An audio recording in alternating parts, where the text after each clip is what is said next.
Greetings and welcome to Flesh Wound Horror Live, rather the Hatman collection update. I got a new webcam, so bear with me if it looks like I'm extreme close up. For some reason, I think with this one I got to back up a little bit more, but that's okay.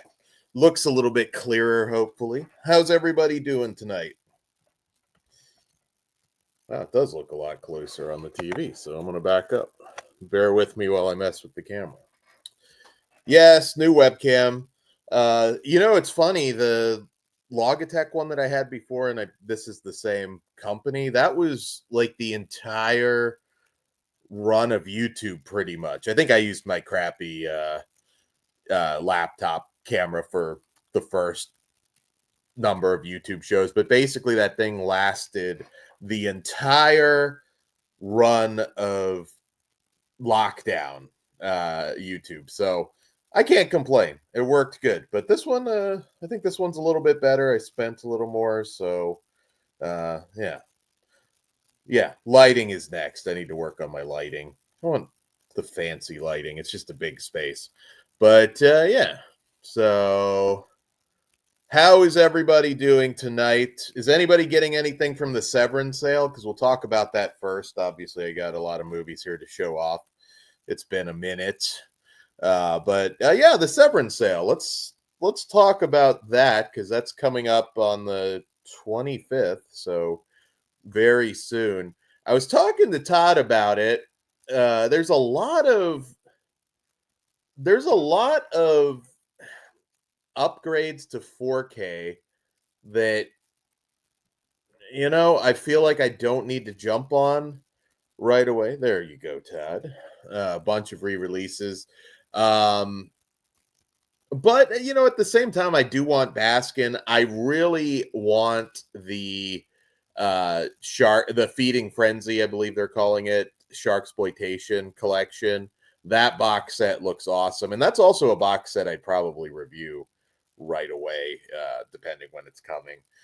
But some solid stuff. But I feel like I just bought House on the Edge of the Park. I love that movie, but do I need it again? I don't know. I mean, I'll get it eventually, but it just feels like it's a lot of stuff that I can wait to be on sale. As far as sale stuff I need from Severin, I think it's everything that's been released in the last 9 months are not included. So that cuts down quite a bit. I just feel like I have a lot of the stuff. But I'm glad to see Shark Hunter on that set. Monster Shark, of course, Night of the Sharks with Treat Williams, I believe one of his first movies. Other than that, yeah, I mean, I don't want to say I'm underwhelmed. I mean, the Sisters remake, the remake of the Brian De Palma film they're putting out. That's kind of cool. It's just a lot of stuff that I don't need to get right now. Yeah, I mean, Ferret Vampire might grab that. I just wish there was more stuff that's never been out. That's kind of my frustration with these announcements. I never got the Game of Clones set with all the Bruce Lee knockoff stuff, so might consider grabbing that at some point. What up, Ghost? What up, anybody that I missed? Swaggy, how are you doing tonight? Yeah, are you guys planning to grab anything from Severin? I don't feel like it's going to be a big order for me unless I decide I do want to get some of the non-sale box sets that they just recently released. Might go ahead and do that, might wait. I know Saturday is the box set sale, so that might be the day that I pull the trigger on some of that. But yeah, the Shark set is the coolest thing, I would say, that they're releasing. And I mean, some of those are re-releases too. So, yeah, Dead Sleep, that's cool. Let's just a lot of stuff that I'm going to, I think, wait.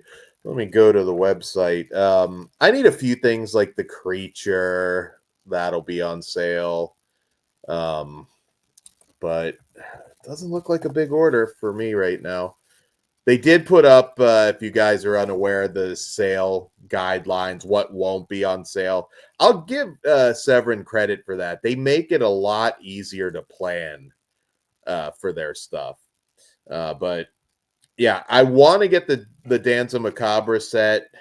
I've been better about not ordering everything on street, so we'll see.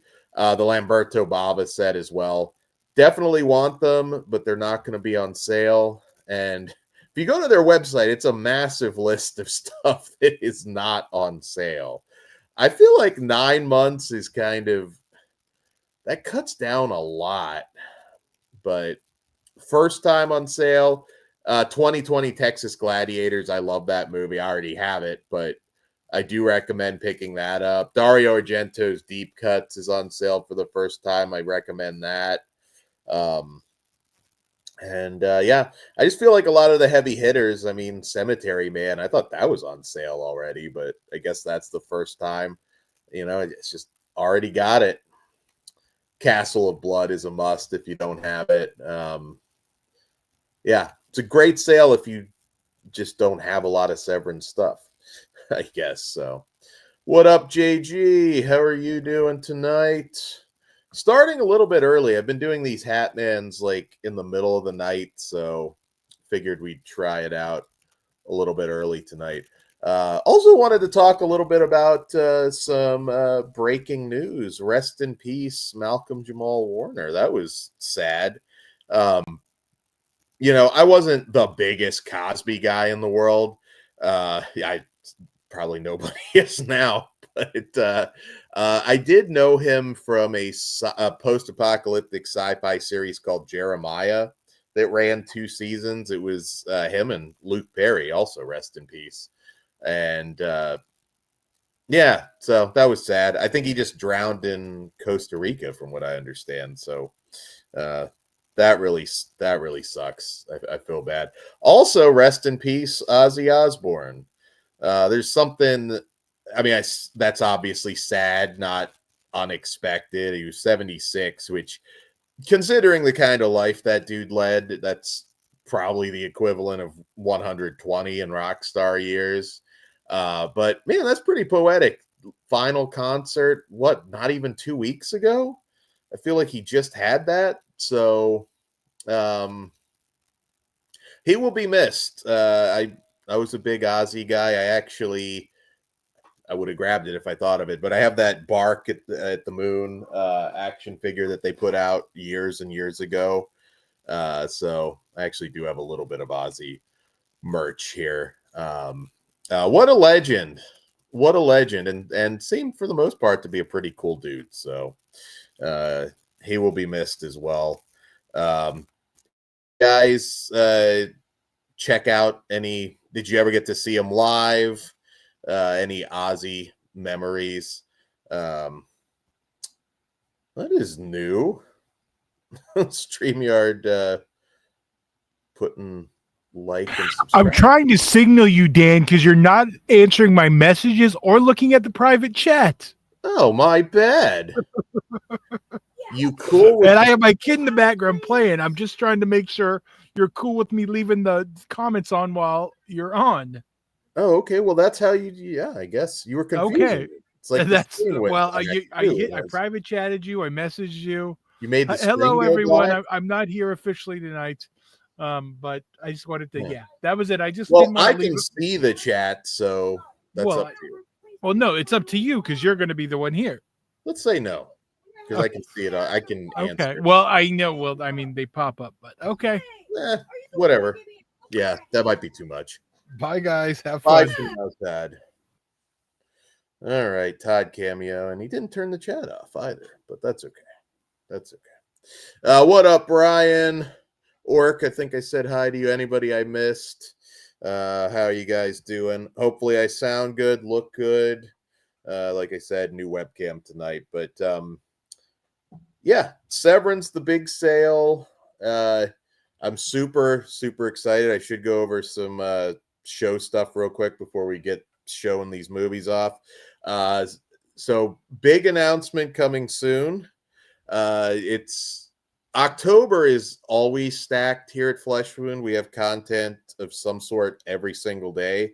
But there is gonna be something massive going down in October. I think the biggest thing that we've ever done with the show. So stay tuned. I'm really excited for that when I'm down there in California. I think we're going to have some really cool, really wild stuff to share with you guys. Weird schedule for the next week or so. Our next review show is going to be stacked at this point. I'm trying to fit everything in. Tomorrow I'm seeing Edington and Together, which has an early Wednesday screening. We'll be doing The Home at some point, House on Eden. Bambi the Reckoning, that's coming out too. It's just been an insane release week, so stay tuned. We'll have kind of an odd schedule, but yeah. Oh, Indy, you saw Edington. I know Ghost, you posted a review on your website of Edington. I'm pretty excited for that one. I've been struggling to, it's a 2.5 hour movie, so I've been struggling to double it up. I've been trying to see at least 2 movies when I go, because, don't want to have to go to the theater every day, see the movies one by one. I try and double them up. So yeah, I am excited for that. I'm excited for some of the reviews this week. This October is going to be amazing.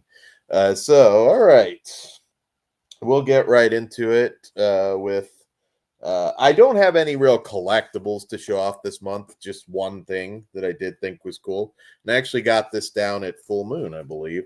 And that is this Vincent Price action figure, which was kind of a must. I buy all the Vincent Price merchandise. And I have actually Pit and the Pendulum statue that lights up with him that came out many years ago. And you can see actually this, you can kind of see on the inside. I thought this was a really cool figure. I think it goes well with my other Price collection.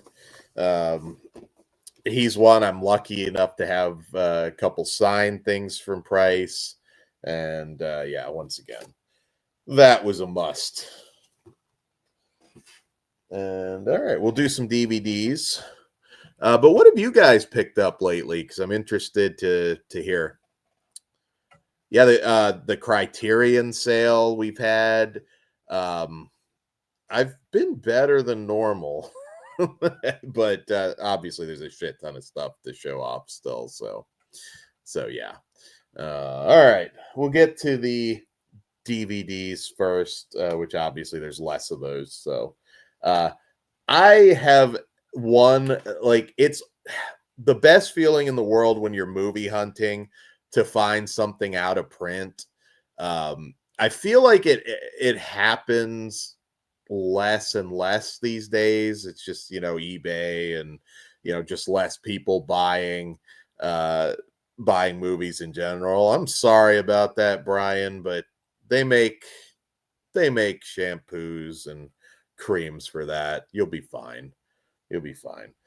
So this was a DVD that I found at Full Moon, which is wild because we reviewed it a while back. It's called The Terror of Hallows Eve, and this is just previewed used movie that one of the vendors had, and this is out of print. I don't know what the whole story was because it's not it wasn't even really out very long, but this is actually a really fun Halloween themed horror movie. I won't talk much about it because we have a review on the channel, but it's crazy expensive, and I don't know if it's going to come out again or not. I don't know what the reason is for it growing out of print.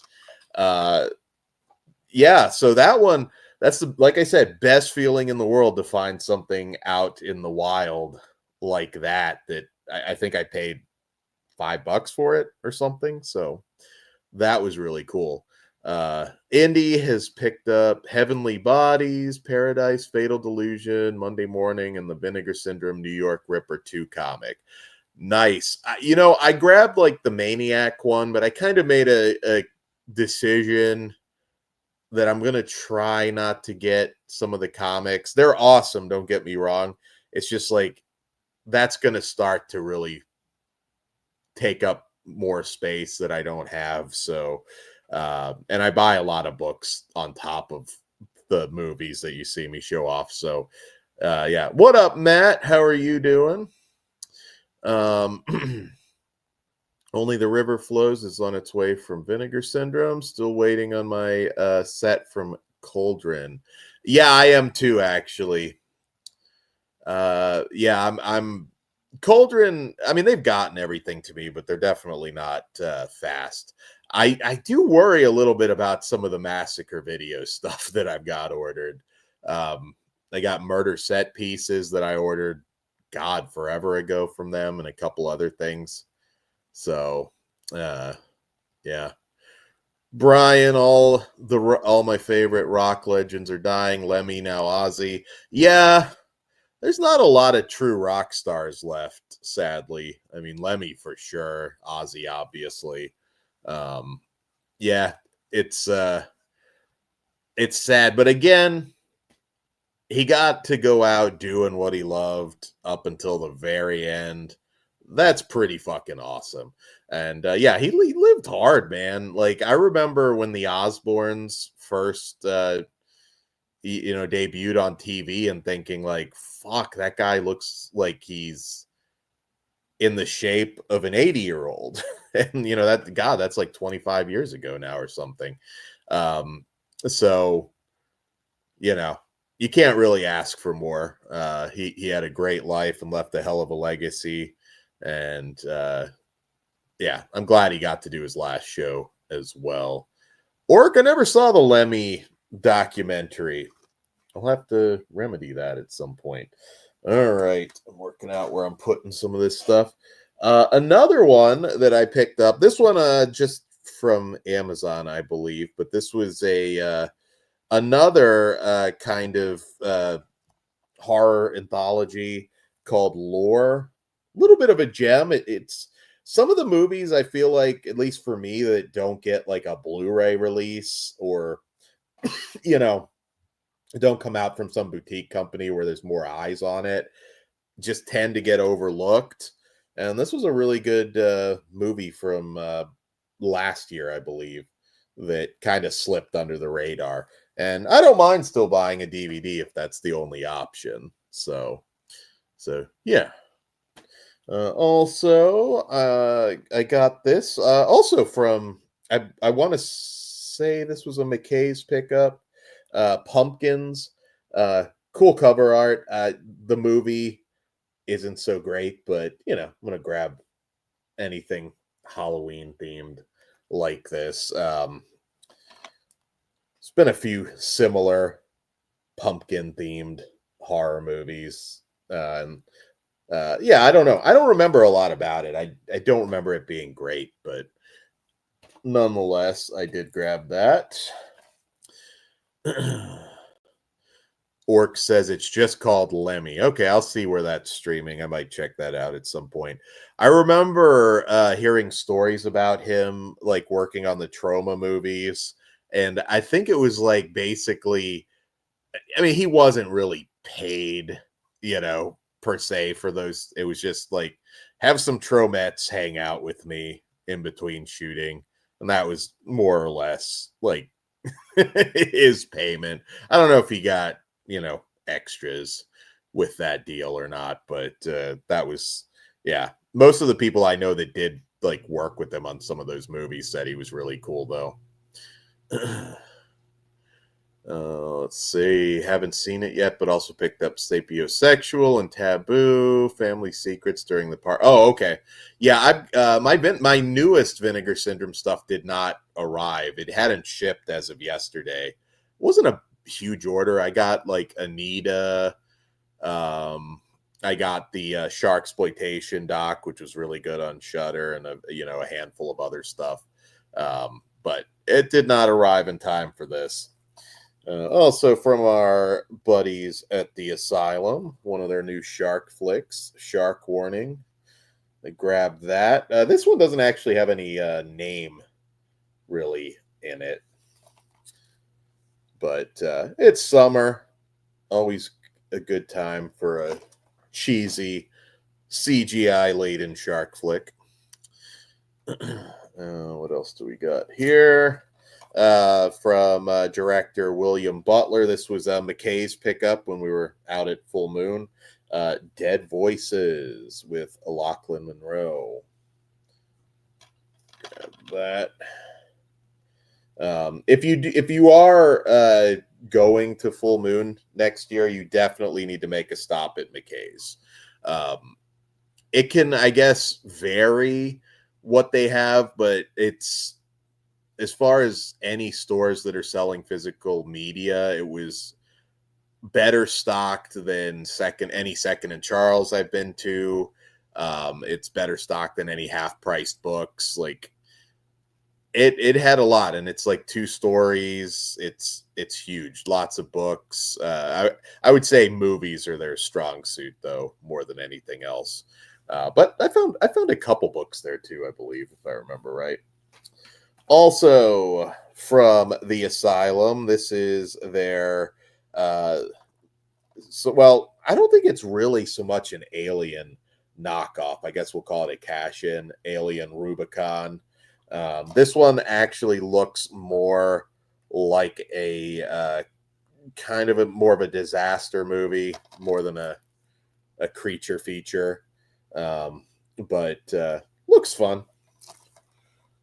Looks fun. I still impulse buy at Walmart, so if it's a new horror movie that's DVD only at Walmart, I'll probably end up picking it up.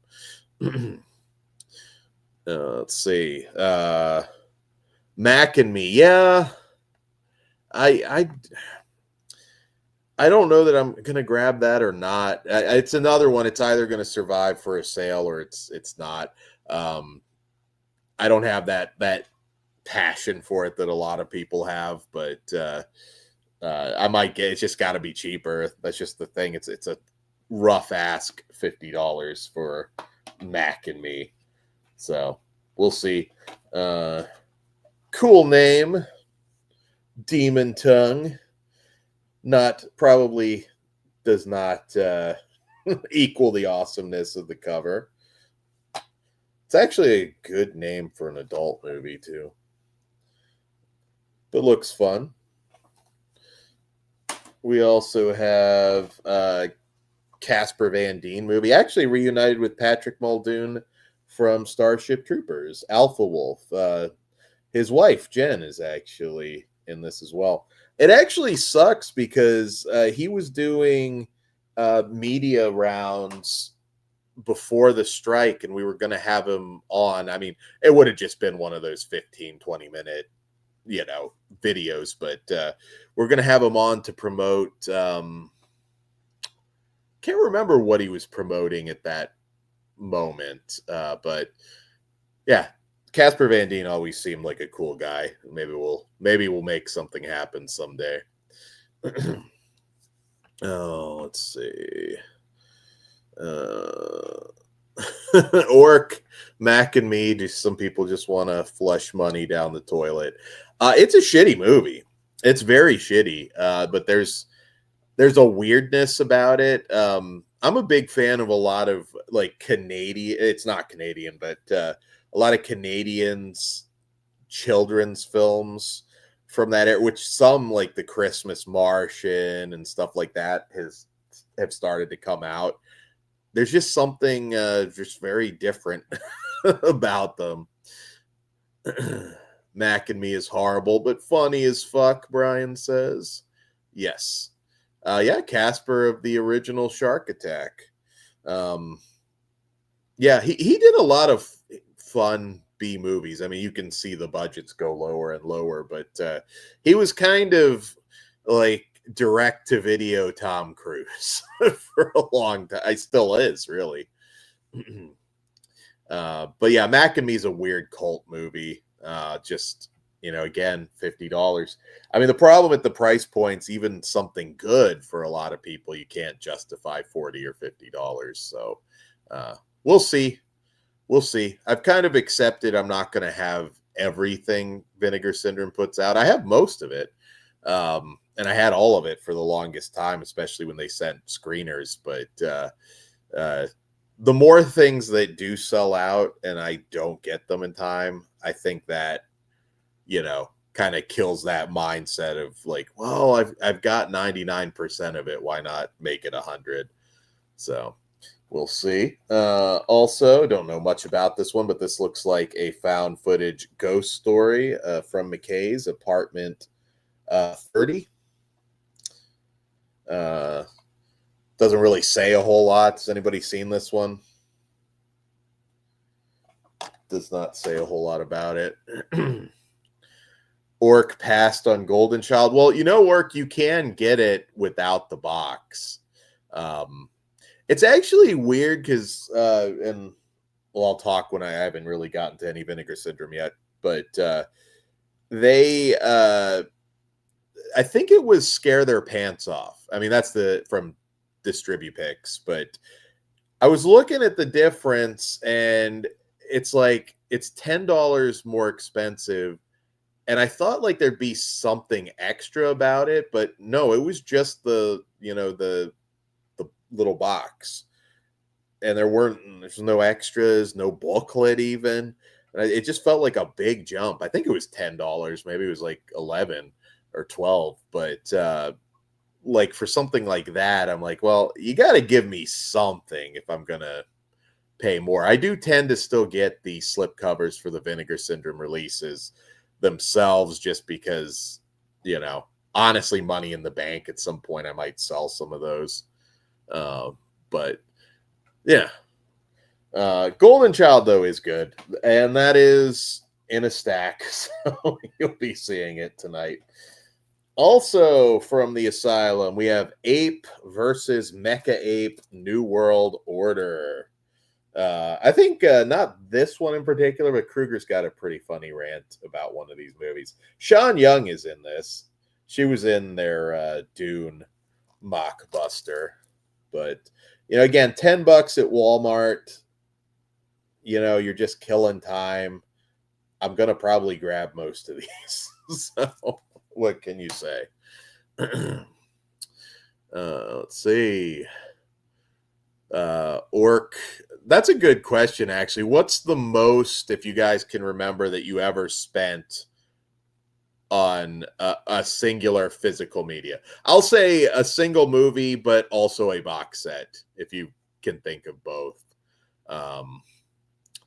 Single movie is tough when it gets really crazy, but I've definitely dropped some coin on some box sets. I'm not going to lie. Indie, yeah. Asylum's weird. Like, they don't put everything out to DVD.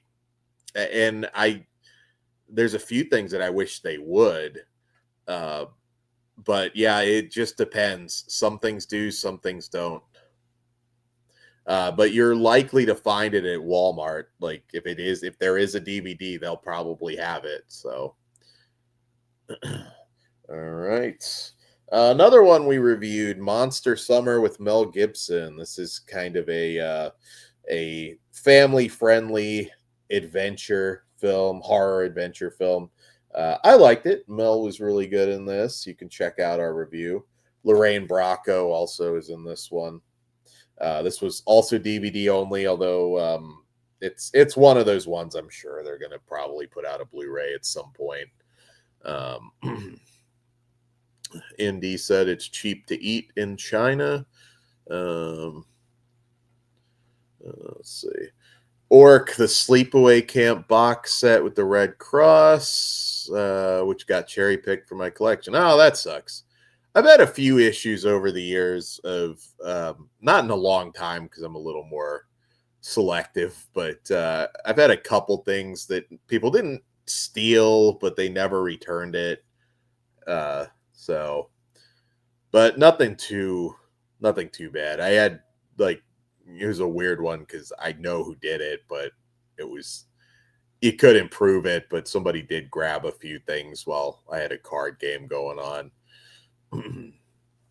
I don't still have that set because I have, of course, the Blu-rays, but I do remember the Sleepaway Camp set well. Another one that we reviewed, Bloody Axe Wound. I thought this was fun. Kind of interesting the way they did it. You can check out our review once again. It's a Shudder film, so I probably shouldn't have impulse bought the DVD because I'm sure it's going to probably get a Shudder Blu-ray release. Shudder's actually been starting to roll out some 4Ks too, which I'll show. This was a cool find because this is another one that's out of print from Roger Corman's New Concord. I got at McKay's Marquis de Sade with Nick Mancuso. And I'm trying to remember who else was in. Janet Gunn, John Rhys Davies is also in this one. Kind of a late night cable staple back in the day. So you see there. Grab that. A little more mainstream naughtiness. This is actually Costas Mandylor film. Audie England is the lady in this one. Delta Venus also got that at McKay's. One I kind of forgot about, actually. What was the year on this one? It doesn't actually say, but 90s New Line flick. Got the dreaded NC-17 rating, so that's reason enough to remember it. Let's look at some of our comments. Indy's also got Delta Venus. Yeah, it's kind of a forgotten movie. I mean, again, anything that got that NC-17 rating, it was kind of like, oh, I got to see this. It must be really fucked up. And sometimes it was just like one little thing and, kind of overhyped. But I think I'm going to stop saying McKay's because honestly, I think most of these are McKay's. But also Alice in Terrorland, which have been a few of these Alice films. This is a newer one from the last couple years. Grab that. Brian asked, did you ever spend a lot of money on something and then they re-released it? Well, I mean, that's kind of my, I guess, a lot of money. But House on the Edge of the Park, I mean, that Blu-ray I bought, I think it came out like 2 years ago, and I might have bought it a little later. I don't remember if I got it on street or not. So, yeah, that is a bit of a kick in the nuts because expensive Blu-ray, expensive 4K.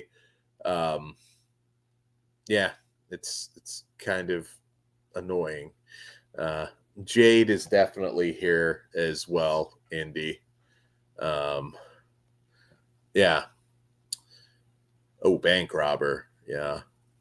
All right. Still going here with a slasher film called 3 Lives. We got that.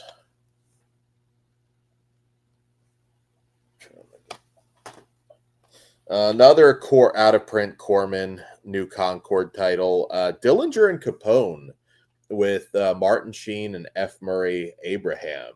I do remember watching this back in the day. There's another one with a sort of mob prison themed one with Billy Drago that's good. But yeah, I think it's kind of more of an action movie than anything. But with those two, I'm looking forward to revisiting it. This one, I believe, is also out of print. It's kind of I think it's a comedy drama from what I remembered, but The Secret Life of Girls, Eugene Levy and Linda Hamilton. Um, grab that one. Also at McKay's, anything with Eugene Levy is usually worth a watch. I've got to watch Schitt's Creek at some point. It's been on the list. Orc, First Paycheck at 15 or 16. Nightmare on Elm Street box set on DVD for 200. Is that what I spent way back in the day? Single release 60 to 80. Okay. Well, that's not too bad. We're getting to the point where that's going to be the going rate. So it's not too bad. Also, this is a good one from what I remember. The Ecstasy of Isabel Mann. Some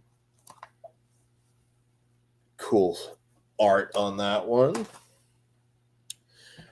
Yeah, Orc. I remember Best Buy, like back in the golden era, like you'd go in there and you could pick up stuff like SS Girls or SS Hell Camp. They would have like borderline XXX exploitation smut just in Best Buy. Like you could just go buy it. And there were times like between my Tuesday evenings were always the most fun because it's like I'd hit Hastings, I'd hit Best Buy. You could be out all fucking day just movie shopping, because there was like 6 or 7 places you could go. Hollywood Video, Blockbuster, hit up some of the previewed sales. I do miss that very much. Any place that still sells movies should be cherished at this point. This one also looked interesting. It's a later Brain Damage Films release, The Doom's Chapel Horror. This one I have not seen, so excited to check that out at some point. We're getting towards the end of the DVDs. Also, kind of like I said, kind of a theme. Disaster movie, America is Sinking from Asylum. I almost passed this one over because I thought it was like some kind of documentary, but it's actually a disaster movie. I'll keep impulse buying these Asylum movies for $10 at Walmart. Indie, I remember buying Redemption, DVDs, Code Red. Yeah, everything. And if you had like the golden era of Fry's, which that store, I mean, that one really only died off a couple years ago or a few years ago, whatever it's been. It wasn't so awesome towards the end, but like in its prime, you could go to Fry's and grab all the boutique label stuff. I really back then did not have to buy online as often. I mean, I really didn't. I was preferable to me to go in and pick it up in store. And there was always something maybe you couldn't find, but for the most part, between all those places that I mentioned, Suncoast, you could go in and actually find this stuff, and I miss it so much. Also, grabbed the sex comedy that I didn't have with Jessica Canseco, the baseball wife, Getting It. And this one looks like a good time. Always cherish even the lower budget, quickie sex comedies because we don't get those anymore. Picked up a sci-fi movie, Antonio Sabato Jr., Eric Roberts, and Michael Ironside, Mindstorm. I saw this years ago, I think. I think it's kind of like a conspiracy type thing, too. Some of these were actually, at McKay's, were never opened. Another sci-fi film, Identicals. I got a bigger haul at McKay's than I remembered. I thought it wasn't that big. I think this was just a random, like, $3 Amazon pickup. House of Screaming Glass. Doesn't Indie, the sex comedy was going hard just 15, 20 years ago again. Yeah, I would say up until like 2014. You can still find a lot of these movies that were being produced, but yeah, like 2014, some would put it a little later, but we're probably about a little over a decade of that just not really being a thing anymore, and that really sucks. If we ever produced a movie, I'm not even sure if it would be horror. I'm borderline like, let's just do a sex comedy, but do it old school.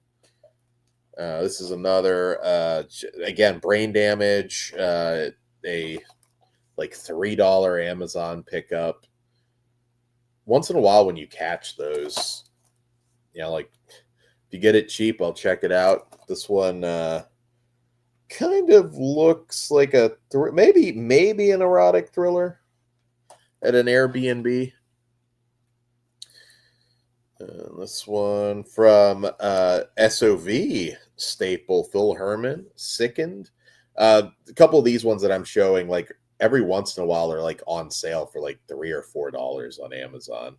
And this was an easy pickup because Debbie D, a Scream Queen favorite of mine, and Ron Jeremy are in it. So I think some of the this one, I think for sure, yeah, this one is a DVD-R, but for like $3, I will grab it. Let's see. Beavis and Butthead. Beavis and Butthead is awesome. The most recent stuff they've done with that. Another slasher movie. This one from SRS, Deadly Delivery. SRS always does like the best cover art. There. We got just a handful more of DVDs, and we'll get into the Blu-rays and 4Ks. What up, Chris? How are you doing? What have you gotten lately? Daily Ghost, wish we'd get a re-release of The Cheerleaders on Blu-ray. Missed out on that one, and it's pricey on eBay. I think you probably will, Ghost. I still have that release, but the Cheerleaders is, yeah, that's a must. Chris, what up? Retro Crypt for all your shopping needs. Get on there. Buy some retrocryptco.com. I still buy DVDs too, Swaggy. Like the only reason like a little less than normal is there's just less places that sell them. I tend to buy a lot of DVDs when I see them out in the wild. But we're down to Walmart. Once in a while you'll get lucky at Goodwill, and when I make a trek up to Second and Charles, but that's about it. There's not a whole lot left. I know like this local, not local. It's more. It might be more. Or used to be more out your way, but Book Nook that closed. So yeah. All right, another horror anthology. This one's got Felissa Rose, Ari Lehman, Laureen Landon, Terror Tales.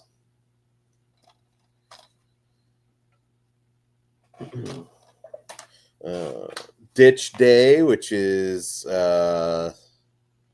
also kind of a slasher revenge movie. The plus too with DVDs, if you do go to any of those places, they're never expensive. So sometimes it is nice to walk away with a stack.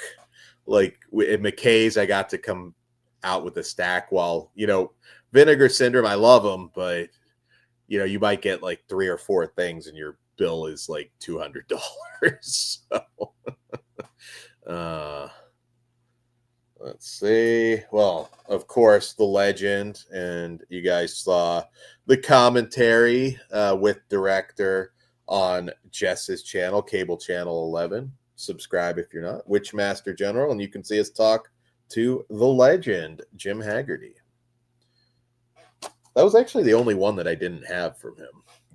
What up, Jonathan? How are you doing? I've got a few more DVDs, and then I'm getting into the Blu-rays and 4Ks.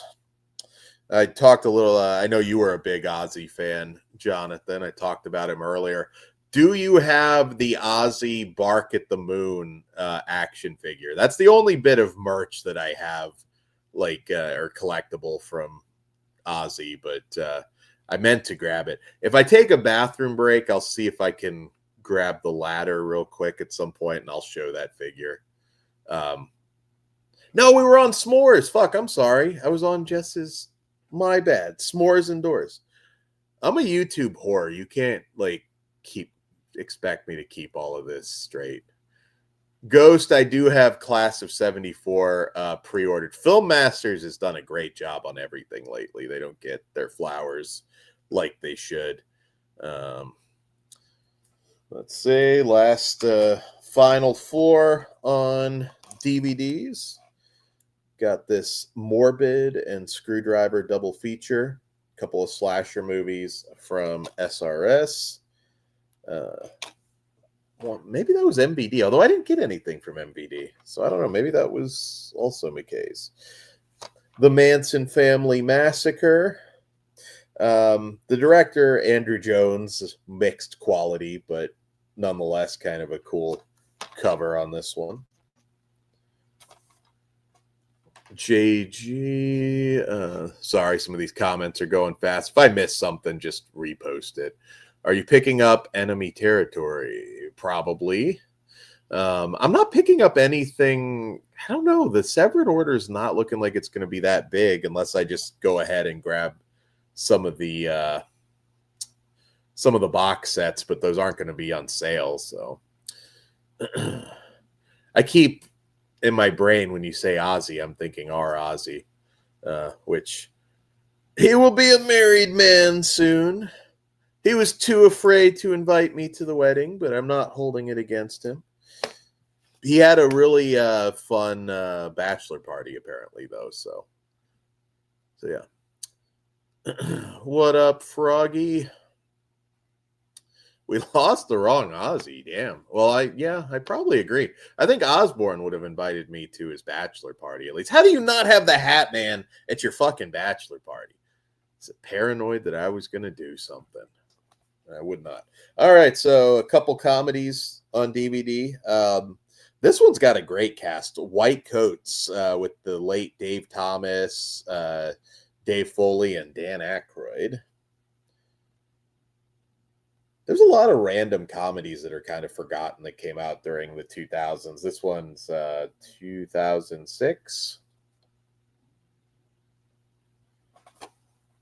And like I said, as far as sex comedies go, yeah. I think I did see this one a while ago, and I remember it being kind of a good, more coming-of-age one. Year of the Carnivore. Kind of like a Juno vibe. And that is it for DVDs. Shout out Jess Grimm. I actually like just verbally responding to you guys because I'm not a fast typer. Yeah, I don't know that White Coats is a sex comedy, although it looks like it could be. I mean, yeah. All right, we'll get into the Blu-rays now. And there's a decent bit of 4Ks tonight, too. All right. So I grabbed this one. I'm a big Tilda Swinton fan, and this was her, I believe, her first American movie, Female Perversions. I picked that up. She was always naked back then, and she's definitely very naked in this. This used to always kind of, truth be told, I think back in like 96 when this came out, I saw it on, I don't know, Showtime, Cinemax, whatever it was, and thought it was like a soft core movie, which it's not. It's a serious movie. But that was I wasn't disappointed. I still got some nakedness in that one. We're talking food. What is a strawberry snooty? I don't know what a strawberry snooty is. Let me close that window there. Yeah, so that one, I'd like to review that at some point. Brent Madison, how are you doing tonight? Night of the Sharks is a fun watch, and I can't wait for the Shark box set. Do you think we'll get a big bundle of Shark Severin merch, a plush shark maybe? That actually seems pretty likely. I'm sure you'll get some cool stickers. I have the one of the shark being leg dropped that's pretty cool on one of my shelves. Also, some cheesy kung fu with Shaolin Invincibles and 7-1 from director Chang Hao. From AGFA, got this from Vinegar Syndrome. Pick that up. There's a lot. That's actually one thing I need from Severin, the Game of Clones set. But that actually is on sale, so I don't know. Maybe I'll pull the trigger on the box set day. JG, should I wait for the Russ Meyer movies? I asked earlier, but I don't think you answered. You mean you think there's a box set coming? Is that what you're asking? I mean, I wouldn't say wait because I love those movies. From what I understand, and I'm not entirely in the know about this or anything, but from what I understand, they don't have like the whole library licensed, or at least they didn't as of whenever we did that review show. So, yeah. They'll be on. Well, no, I don't think those ever will, because I thought that was part of the deal that the Russ Meyer stuff would not ever be included in a sale. Now, they say that, and that doesn't mean they're not going to work something out. So, yeah, I don't know. I guess it depends how bad you want to see them. But I'd say go ahead. Those movies are awesome. We got some smut. Got to be careful, but I'm at least safe not taking it all the way out. Well, let me pre-check this one. I don't think it really matters, but yeah. Well, I'm going to play it safe because I'm not going to be able to put the slip back on anyways. So we got Through the Looking Glass from Severin. Not from Severin, from Melusine. This is a beautiful 4K. This is a really wild adult film too. Kind of, if you're a horror fan and you're looking at some Melusine stuff, Through the Looking Glass is great. And it looks great. So that's a high recommendation. Again, these are expensive, but they're also beautiful. It's really shiny. I don't know how well that shows on stream, but had to grab that. I really want Mudhoney on 4K, Brian. Like, really bad. That's one of Russ Meyer's movies I'm hoping that they licensed. Speaking of work, The Golden Child. I got the package that month. Which is ironic because I've been buying a lot of stuff just separately, but I did get the package that, and I think it's worth it. If you're a fan of Big Trouble in Little China, I don't see how you don't like Golden Child. Froggy, Confessions of a Teenage Peanut Butter Freak.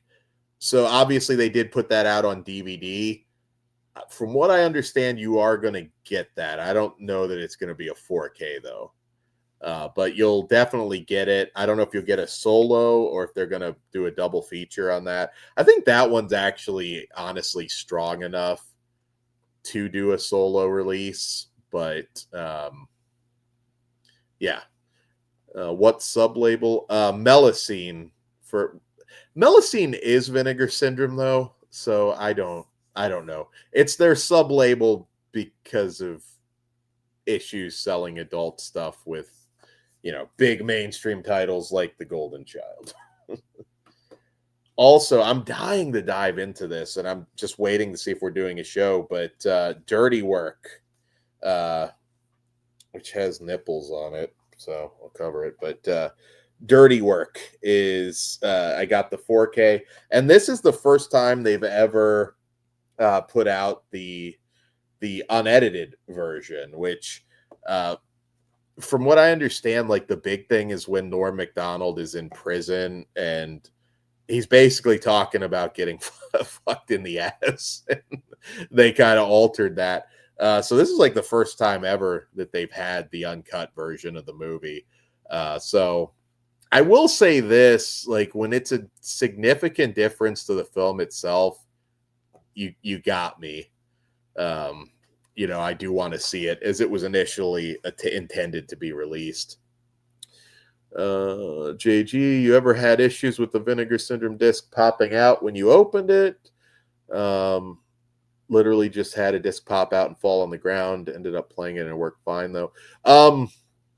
I mean, I've certainly had that happen. Vinegar Syndrome's been pretty good about packing their stuff well and getting it to me. I've had like a handful of times where maybe the corner is a little dinged on something, but compared to other people I've ordered from, Vinegar Syndrome isn't bad. I know they've had a few incidents recently with friends, though, so yes. Froggy, Norm, you're not a Rob. I assume you mean Rob Schneider, and I'm not putting Rob Schneider at an elite level for comedians or comedic actors, but I think Deuce Bigelow is pretty fucking funny. I like Rob Schneider. He's no Norm Macdonald, but I'm not wishing that on the guy. Let's see. Orc watched his special. Yeah, he was great. Still, my all-time favorite was the Saturday Night Live where he did the skit with Stallone just shitting on all of his movies. That's one of my all-time favorite SNL skits. So one of my favorite non-horror movies of the year, Rats. And we just reviewed it, so I won't talk about it too much more. This movie is fucking hilarious. It is not for everybody, but goddamn, I could not breathe watching this movie. It's very weird. I'll let you look at our review and figure out if it's for you. But holy crap. If you like just weird, what the fuck, absurdist comedies, Rats is for you. As always, let me know if you've watched it, because, yeah. Let's see. Brian ordered Rats. I think you'll like it. I know Ghost didn't love it. You said Ghost, but what can I say? I haven't laughed that hard in a while, so yeah, one of the funnier bathroom scenes I've seen in a long time. Speaking of comedies, I grabbed this. It was apparently an Amazon exclusive, limited edition, Nude Tuesday. Luckily they blur it all. I believe it's a New Zealand comedy. Looked really good. Apparently, like basically most of the cast is like naked for the most part through the movie. It's like at a nudist resort or something. And this might be in between reviews, might be one of my next watches because I thought it looked pretty funny. Doesn't look like everybody that you'd actually want to see naked in it, though. So I don't think it's for erotic purposes. This I got right before it sold out. It's a Stephen Chow film from 95, and that is Love on Delivery.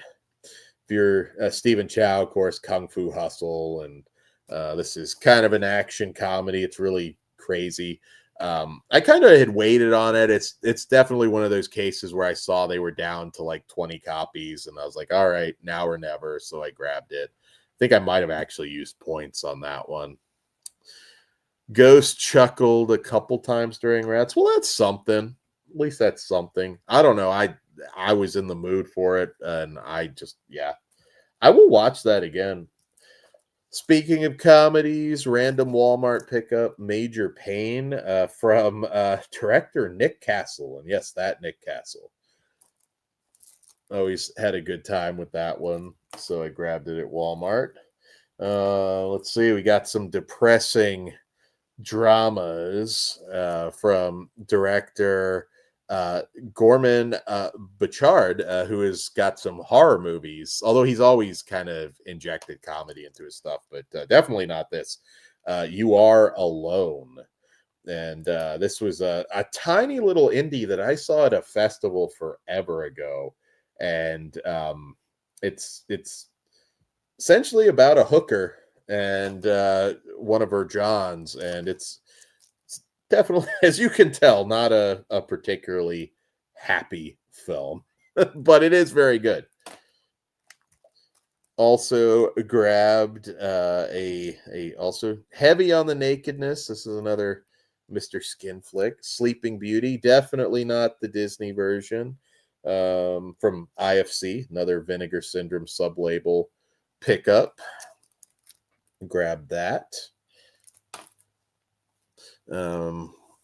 Major Pain is a classic. Yeah, I always thought that movie was actually really funny.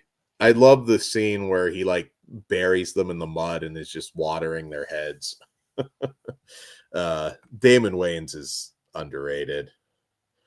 Let's see. Which one did you pick up, Matt? Was it Rats? I'd love to see a review. Well, anybody that's seen Rats should post a review. Even if you hate it, it'll be a fun video. Sleeping Beauty is solid. Yeah, Emily Browning is a babe. See, 4K upgrade of make sure. Night Train Murders. We reviewed that not too long ago, I believe. And yeah, I think that might be included in the sale if you don't have it for this week. Froggy, I love your love of classic smut. There's a lot of Joe D'Amato stuff that they should release. Joe D'Amato's XXX output. I mean, he had some costume dramas that are some of the better, more lavish adult films ever produced. So I'm all for that. They do need to start diving into that catalog. A lot of early Rocco Siffredi stuff that I'd love to see on Blu-ray. All right, keep going. It was brought up earlier, and I think we should have a little more green on this, but we got Jade, which I'm excited to dive into this one. I was telling Ted, like, I feel like, because I believe Jade is 95, right? At least I'm pretty sure it is. I felt like we should do a Jade Showgirls show because it's 30th anniversary for them both. So I kind of feel like that might be a fun show before we get into full on Halloween mode. Because with some of the stuff that we got going on in October, it's gonna be Halloween season before we know it. It basically already is. I've gotten stuff at home. I've already bought new Halloween decor, so we're just full on. Indy, you guys need a full Joe Esterhaas show. I'd love to do that. Froggy, Linda Fiorentino versus Teresa Russell. Do I got to pick? You know what's funny? Linda would be more my type, but I don't know. Between those two, that's a tougher decision. Daily Ghost, we need a body of evidence, special treatment from Vinegar Syndrome. That seems like exactly something that they would do right now. I would not be surprised at all. I was thinking about another non-horror show. I don't know when we'll actually get to it, but they're not in this update, but I upgraded a lot of Todd Solondz stuff from to Blu-ray. So I was kind of thinking like it'd be a good one, do Happiness, and some of his other films, Welcome to the Dollhouse, and honestly just tackle most of them. Happiness has come up a lot lately, so I'd like to I'd like to maybe do a show on him at some point. All right, that was Jade.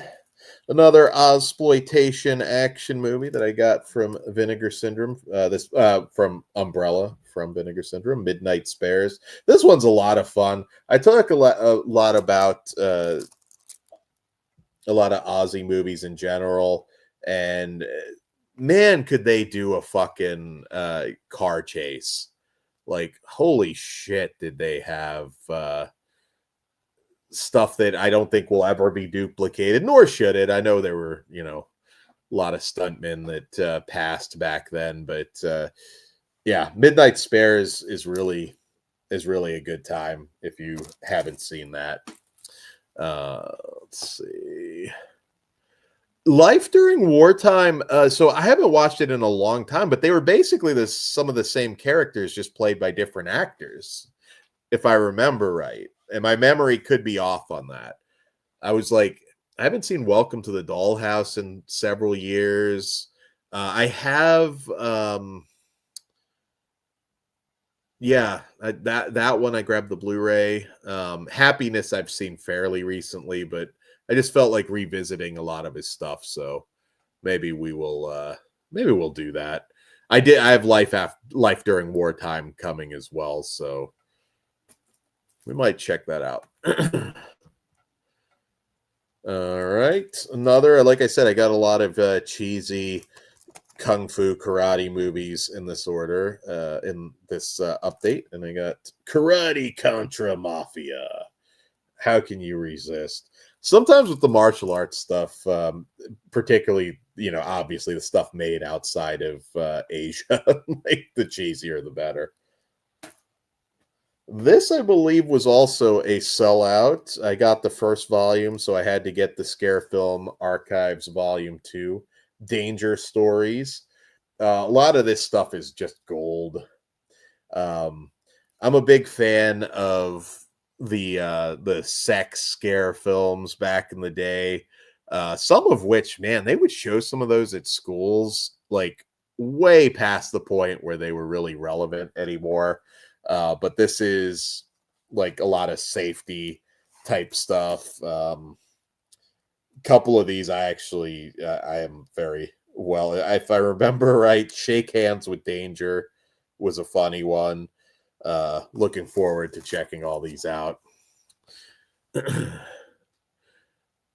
Ghost, I have not watched the Wiener Dog movie yet. I just haven't gotten to it. Yeah, Matt, I remember you saying you were picking that up too. I've seen probably most of the shorts already, but I do want to check them out on Blu-ray. Let's see. Oh, also from Lionsgate Limited, I know a lot of people are not thrilled with the pricing on some of these, but this is an all-timer for me. May. I had to grab May on Blu-ray. Angela Bettis should be a much bigger force in the genre than she is. I guess she is to me, but I mean, this lady should be making films, every year in our genre, and she really isn't, and that just sucks. Yeah. Yep, storytelling's great. Selma Blair. Now that also gives me reason to go ahead and watch Wiener Dog. I just have not gotten to it yet. We got a box set now. I think, is that the first box set I've shown tonight? It won't be the last, but I did from Umbrella. I picked up the New Extremity collection, French extreme horror films. And sorry, a lot of this stuff's still in the plastic, so I'm sorry about the glare. But this set has Martyrs, Anatomy of Hell, High Tension, and Frontiers. And Volume 2 is already up for pre-order. So I'm very excited. I'll keep grabbing these. I've got to get the Kiwi Cult set that they're also putting out. A lot of New Zealand movies. I know that one's got Perfect Creature and a few others. Brian, I get most of the AGFA releases. Yes, I do as well. I think I have almost all of their stuff pretty much. I love AGFA. Anything that was out through something weird. I mean, they were one of my favorite labels back in the day. I know they finally closed the website down, which I think is kind of sad. All right. Also grabbed this one, kind of a thriller. I think it's also an Australian film. Yeah, Hugo Weaving, The Royal Hotel. This is another Blu-ray that I think it's a BDR. It is, but it'll go on sale sometimes for $4 or $5, and this one's a good thriller, so it's worth it if you catch it while it's on sale. I don't mind BDRs. It's just the price has got to be right because some of them don't last as long. All right. We'll keep going. Warner Archive, The Beast with Five Fingers. Some classic horror here. From, of course, Peter Lorre. This is a fun movie. This one, now I'm hoping there's a better release of it, but this is a from Rene Cardona Jr., and it is Guyana Cult of the Damned. This is one of the last Blu-rays that Code Red put out, and if I recall this, and which is why I held off so long on grabbing it, it's just super cheap now. If I recall, it might be a cut version of this, and I keep hoping. A lot of the Cardona stuff has come out through Vinegar Syndrome. I keep hoping for a better edition, but this is, take on the Jim Jones story, so I had to finally own it. Indy's a big fan of Royal Hotel. Let's see. Also, this was referenced on the Jim Haggerty show on S'mores Indoors, but this is Movies for the Midnight Hour. It's a lot of Jim Haggerty shorts and various things. And this is the only thing that's on Blu-ray from him. You can always get this on sale, usually from MVD. Hamilton Books might have it too. I'm not sure. Continuing on. Let's see. Brian, first label you started collecting was something weird. Yeah. I miss Mike Vraney. Was a really nice guy. Rest in peace. His wife, Lisa, is super cool as well. And I think it's at least cool that some of these companies are putting out their catalog, AGFA, Distribupix, and others. Indy, other cool recent Aussie watches. The Surfer, yes, we reviewed The Surfer. I like The Surfer a lot. The Empty Beach and Final Cut, awesome. Yeah, I'm just anything Australian for me, like Stone, one of my favorite biker flicks. Another good example of stellar stunt work. Holy crap. Also got this monogram cheapie, Revenge of the Zombies, with John Carradine. I think that was a Kino. Actually, it might have just been off Amazon. It was on sale. Added that.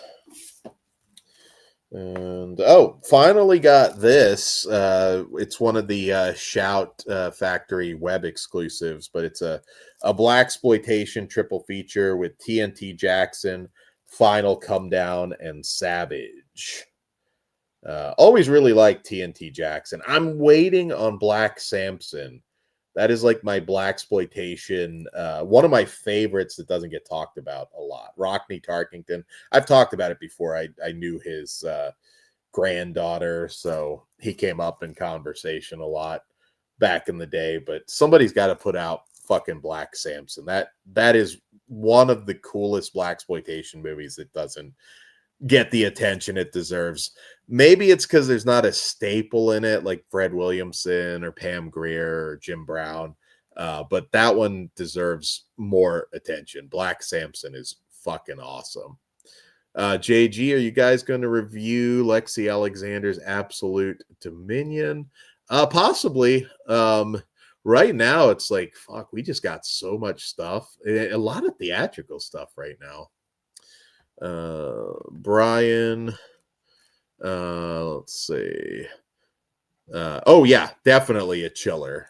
I was at a bunch of chillers back in the day for a long time. I mean, it's been probably 12, 13 years at least since I've been to a chiller, but I used to go all the fucking time. I hear Kevin is not in great health, unfortunately, but they're having their 35th anniversary show. But I heard there's like a lot of drama because somebody's running, somebody that used to work with them, I think, is running opposite the 35th anniversary show. It's called Chill Out Con or something, which Chiller got pretty fucking huge. So it seems really weird trying to run against them the same weekend. But yeah. Warlock Lionsgate doesn't ship to Canada, really? Any idea how a Canadian collector can get a hold of the new Vestron titles like May without paying eBay prices? That is a good question, Warlock. As of now, and I'm very new to ordering from Lionsgate Limited, I don't know if like any of their stuff is going to Diabolic DVD.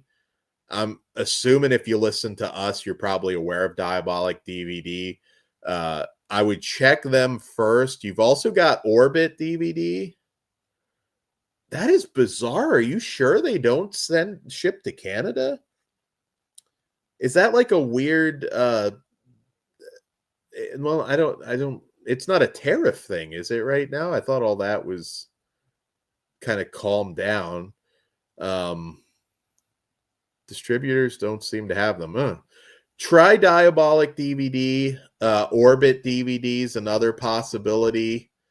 I mean, I've heard that it's only going to be through the Lionsgate Limited site, but that doesn't necessarily mean anything. Some people say that, then it still pops up elsewhere. Those are the two most likely spots. Grindhouse Video, I suppose, is also possible. You can check them.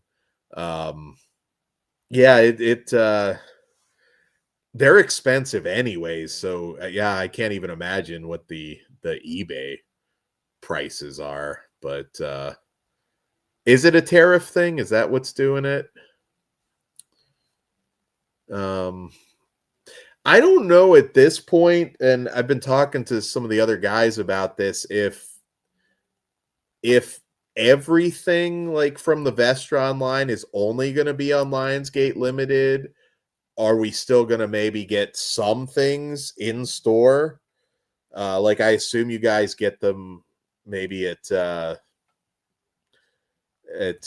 you know, some of your stores there that might still sell physical media.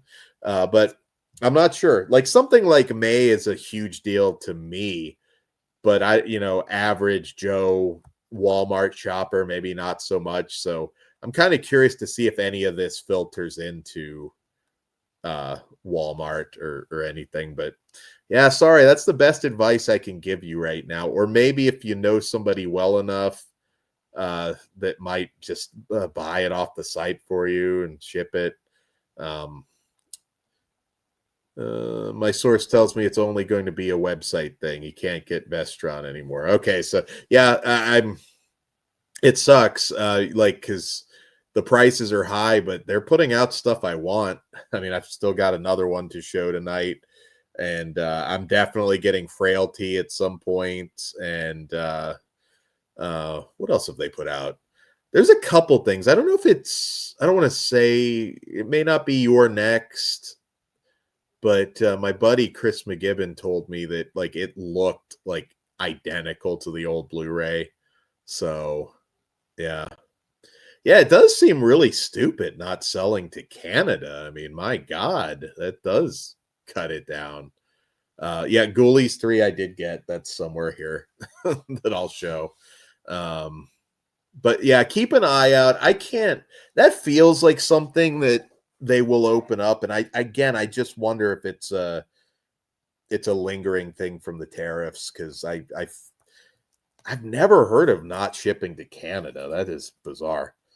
Also from Vinegar Syndrome, I got Women on the Run, fun action exploitation. I don't know if this is one of the ones that was selling out or is getting close, but great cover art. I don't know, Cole, if you're watching this, I've probably got a lot in this update that stuff that you would probably like and also picked up.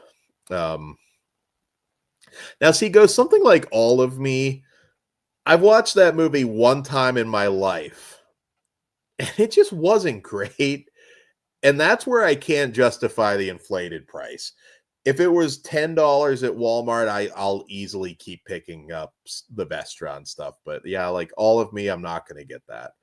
But yeah, you're welcome, Warlock. I'll try and update maybe on the show at some point if I figure out more. But yeah, Diabolic DVD, Orbit DVD, Grindhouse Video. I mean, MVD maybe. I doubt it, but that's maybe another one to keep an eye on. Hamilton books, I kind of doubt we'll get it, but they're worth checking out in general. So, Chris, I got bad news for you. 976 Evil 2. Now, granted, I was told a while ago, but that is supposedly coming out from them too. So they might have you by the balls beyond Ghoulies 3. Basically everything they put out on that $5 set that everybody went nuts over when it showed up at Walmart years ago. I think all of that was supposed to come out. So let's see. Cat from 91, 88 Films. I got to catch up. I'm missing a lot of 88 Film stuff, but yeah, absolutely. I'll pick that up. Warlock, Groove, Oldies, tried them all. Hamilton also don't ship to Canada. Okay, maybe again that's new. I would check back though, because I do feel like that might be lingering stuff that hopefully you won't have to deal with much longer. Yeah, that 8 film set, like me too, Indy, because like I didn't get there immediately, so it took me a while to find it. I missed just that random. I remember like when sets started getting The Dark with Nev Campbell just popped up. That's one off the top of my head, and we'd all just swarm the Walmarts. I missed that. Yeah, it's a shipping price thing. Some sites don't like it. Yeah, I mean, maybe you can find a buddy that you trust in the States that can. I know I've got some friends in the UK I know that do that, and maybe they'll get their shit a little bit later, but they'll just wait until there's like a box that can be filled and they'll send it out. It does suck though. What's Canada like now on physical media? Have all the stores kind of abandoned it yet, or I mean, as far as like nationwide, I mean, we're pretty much down to Walmart at this point. And if you're lucky like me to have like a second in Charles or something, but yeah. All right. Give me a second. Throat's going dry and I'm already only an hour and a half into this thing. Warlock, rare to find. It's almost all gone here. Well, I figured pretty much the same. Like, my Walmart really hasn't changed much. I hear some people saying theirs have, but that's it. Best Buy's all done. Oh no, wait. Well, speaking of Best Buy, Indy said his Canadian Best Buy still has some physical media, mostly 4K. All right, well, there you go. Orc, right now I am drinking Pipeline Punch. One of the better ones. I like Pipeline Punch. All right, let's grab a fresh stack here. Try not to knock down the towers. But speaking of Severin, I did grab this Lamberto Bava, which is essentially a remake or reimagining of his dad's Black Sunday, The Mask of Satan. I actually got this off of Amazon. So didn't have the slip, but I didn't really mind. I'm still a sucker. I mean, anything Italian horror, any Giallo stuff that comes out, I'm going to grab. And I will say that this wasn't something that was just a re-release. So that's what I get most excited. If it's never been out, yeah. Indie Pipeline is my number one. I don't know if I'd say it's my number one. I do like Nas a lot. I don't know if that's big in Canada or not, but interesting question. Energy drinks down in China. It feels like that's maybe something that they would be not allow. I don't know. Is that or do they? Like, do they have Monster in China, or do they have their own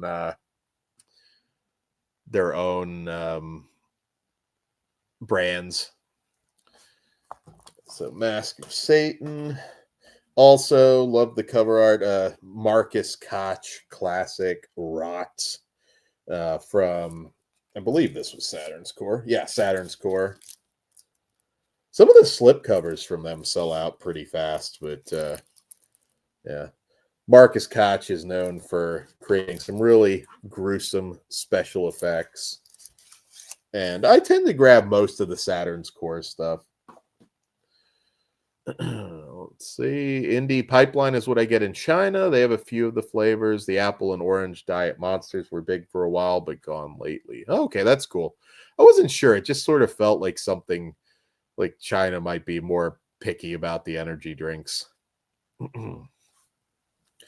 Also, this is a Shudder release, The Strings,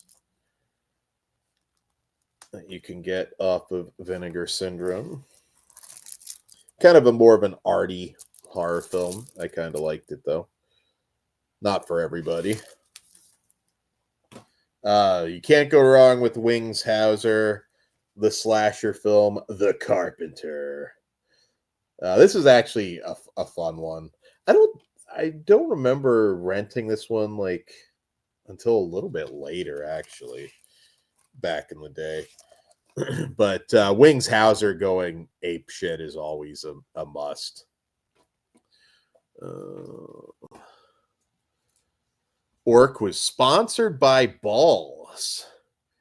That I'm sure I'm missing something. That's not those kind of balls, I suppose.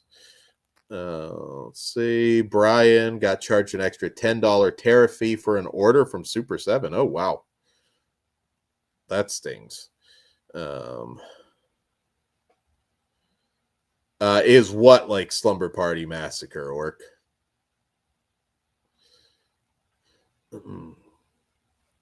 Yes, okay. Yeah, Carpenter is a fun one. Also, and this is a good example. Like, if it's the 4K doesn't have the Blu-ray, I'm kind of going Blu-ray, but I did pick up Companion, which was a fun movie that they ruined the surprise with the trailer, but had a good time with that one. I think, yeah. Oh, the Carpenter Orc? No, I wouldn't say it's like Slumber Party Massacre, but it's a fun slasher. It's a good time. From Full Moon, and actually Bill Moseley is in this one. Crash and Burn. Early Full Moon, too. This might have been among their first. Like, I think this was 90, I believe. I don't know the exact year, but Full Moon, you always forget Full Moon didn't become a thing till 89. It was still Empire. Oh, I did grab this also from AGFA. I missed out on the slipcover, but no big deal. Santa Claus Conquers the Martians, and there's some other Christmas themed shorts on this one. I'm actually really excited to dive into this come Christmas time. I kind of knew I wasn't going to until then, but this seemed to sell really well. Let's see. Early, speaking of Eugene Levy, very early Eugene Levy, and also Andrea Martin, Cannibal Girls. They've been putting out, and again, I have to cheat because I can't never remember the company, but well, it's the Canadian partner label, I believe, that put it out. But yeah, this is an early Ivan Reitman film. It's not like great, but it's still really amusing to watch for an early look at Andrea and Eugene. And yeah, I kind of like it. I'm not going to pass it off as a great movie because it's not. But you want to see Ivan Reitman pre Ghostbusters? Check it out. Warlock. It's a decent print of Santa Claus versus the Martians. I heard that. Ghost. Cannibal Girls. It was. Let me see here. Why it's. Is it Canadian International? These sub-labels totally confuse me. Let's see. I'll be damned if I can find the OCN. I feel like there's the name. It's on Vinegar Syndrome site, Ghost. Yeah, I want to say maybe 2 sales ago. Let me look that up real quick because it's going to bother me. I'm buying all of their shit. I should know the goddamn sub label. Let's see. Cannibal Girls, though, again, that's not necessarily a recommend. It's just kind of a Canadian International Pictures. There you go. So on the tip of the tongue. If you care about the slipcover, that's down to like $2.91. So just FYI. But yeah, Cannibal Girls. I remember hearing about that movie or reading about it like way back in the day when I was little, and like, holy shit, Ivan Reitman made a cannibal movie. But it's not definitely not Cannibal Holocaust. JG, did I get the Black Emmanuel box set? Fuck yeah, I did. JG, you will have to go back. We reviewed every bit of that set, and it took us like a year. So yeah, the Black Emmanuel set will be on sale. You're eyeing it, but you're worried that your new player won't play it because it's mixed region. No, I believe it's region free, isn't it? So you should be covered. I mean, I know occasionally there's some weirdness with players, but that one you should be good on any Blu-ray player, as far as I'm aware. And that would be the time to get that because that was a very expensive set. I bought that one on Street, and I don't regret it because I just love those films. But yeah, yes, yeah, SCTV. It's a good, like I said, it's a fun curiosity piece. Just don't expect too much. Let's see. Yeah, Black Emmanuel, was it 2024, Indy? I feel like it took us forever because we review. Again, if you're new to the channel, like, we actually review movies. We don't just do this. So it took us a while to get through all of that one. All right. Speaking of, this was a brain damage film, I believe, from Terrorvision, In the Woods. And I remember it being a little bit of a gem. It's a creature feature movie, and it's a lot of fun. I kind of like what Terrorvision has been doing. They've been putting out some good Asian horror stuff. They've been grabbing a lot of 90s stuff now, and even into the 2000s that, you just kind of assume in your head among the only people that like this shit. But then it's like, oh yeah, there is some fandom for something like Hell's Highway, and some of this brain damage stuff that we all rented at Hollywood Video. But nobody ever really talked about it was the problem. JG also going to get Out of the Blue. I still need that one too, actually. I think that'll be it. That should definitely be on sale. Yeah, Terrorvision. Yeah, you should be good on that. Is it just a Lionsgate thing right now, or are you having trouble with any other like boutique labels down there in Canada? All right. We got a review for this one, but the Street Trash remake. I know some people liked it, some people didn't, but I thought it fit pretty well within the Street Trash universe. I've interacted a couple times with Ryan Kruger, who's really cool. And this is a really awesome looking release, too. You can go check out our review of that. Grabbing a fresh stack here. These were I got some cheap pickups. Also, this was from the full, from the full Moon Con itself. Scream for Summer slasher movie. And I'll be honest, like the first Full Moon, I didn't think was great for physical media. This one, I actually picked up some really good and inexpensive used movies from a few vendors that they had this year. If you guys are unaware, Full Moon is kind of becoming the meetup spot for a lot of people, and I love the hotel, which is really nice. I like I'm over like the Wizard Worlds and conventions that are. I mean, I love Chiller, but it was getting pretty cramped at the end of my run there. Like you could not move. So I like the comfort of the local hotel there. Warlock, my understanding, is the new VP of physical at Lionsgate changed things. Their site has never shipped to Canada. Okay. Yeah, like I said, I'm new to ordering from them directly, so that sucks. I'm sorry. Another SRS Blu-ray pickup from the con, Chicken's Blood. SRS is pretty expensive on a lot of their stuff, so I got this, like, some of these shockingly cheap. I mean, I'm not expecting a lot from Chicken's Blood, but if I can pick it up for like $5, I mean, holy shit, that's a good deal.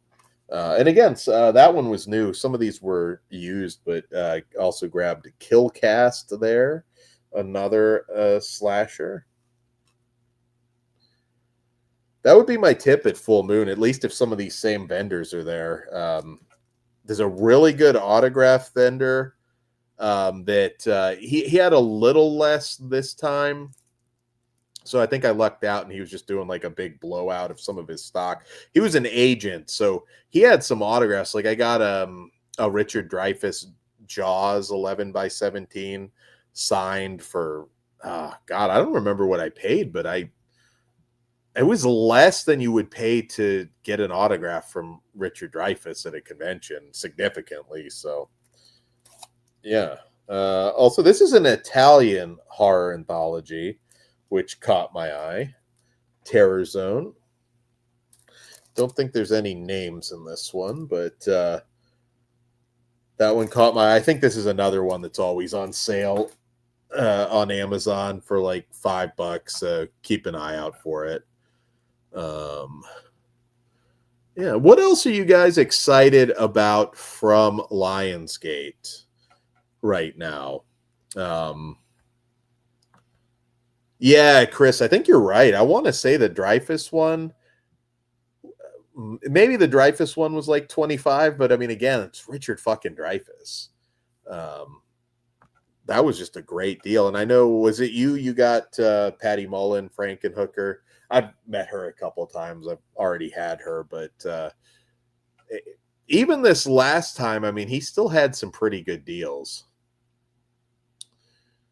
JG, you think we'll ever get a physical media release of that no-budget Italian anthology, Psychopathics, with Warbeck and Fulci cameos? I don't specifically remember like an issue with it. The cameos alone probably mean that there's an interest, so I would not be surprised. I would not be surprised at all. All right. This is from Justin Benson and Aaron Moorhead, Something in the Dirt. I like this movie. I didn't love it. I think they've done better work, but nonetheless, I wanted to pick up all their stuff, and you can see our review of that. Speaking of shark movies, although this one is more of an adventure movie, Treasure of the Jamaica Reef is the title most people know it as, but Evil in the Deep. This is another Code Red Dark Force Blu-ray. It was cheap. Not a great movie, but I was curious to see it cleaned up on Blu-ray. It's been out there for a while, and the price was right. Also, this is a Kruger favorite, Daniel Isn't Real, with Arnold Schwarzenegger's kid, Patrick. From also Yellow Veil Pictures, which are a great sub-label for Vinegar Syndrome. Also from Yellow Veil, They Look Like People.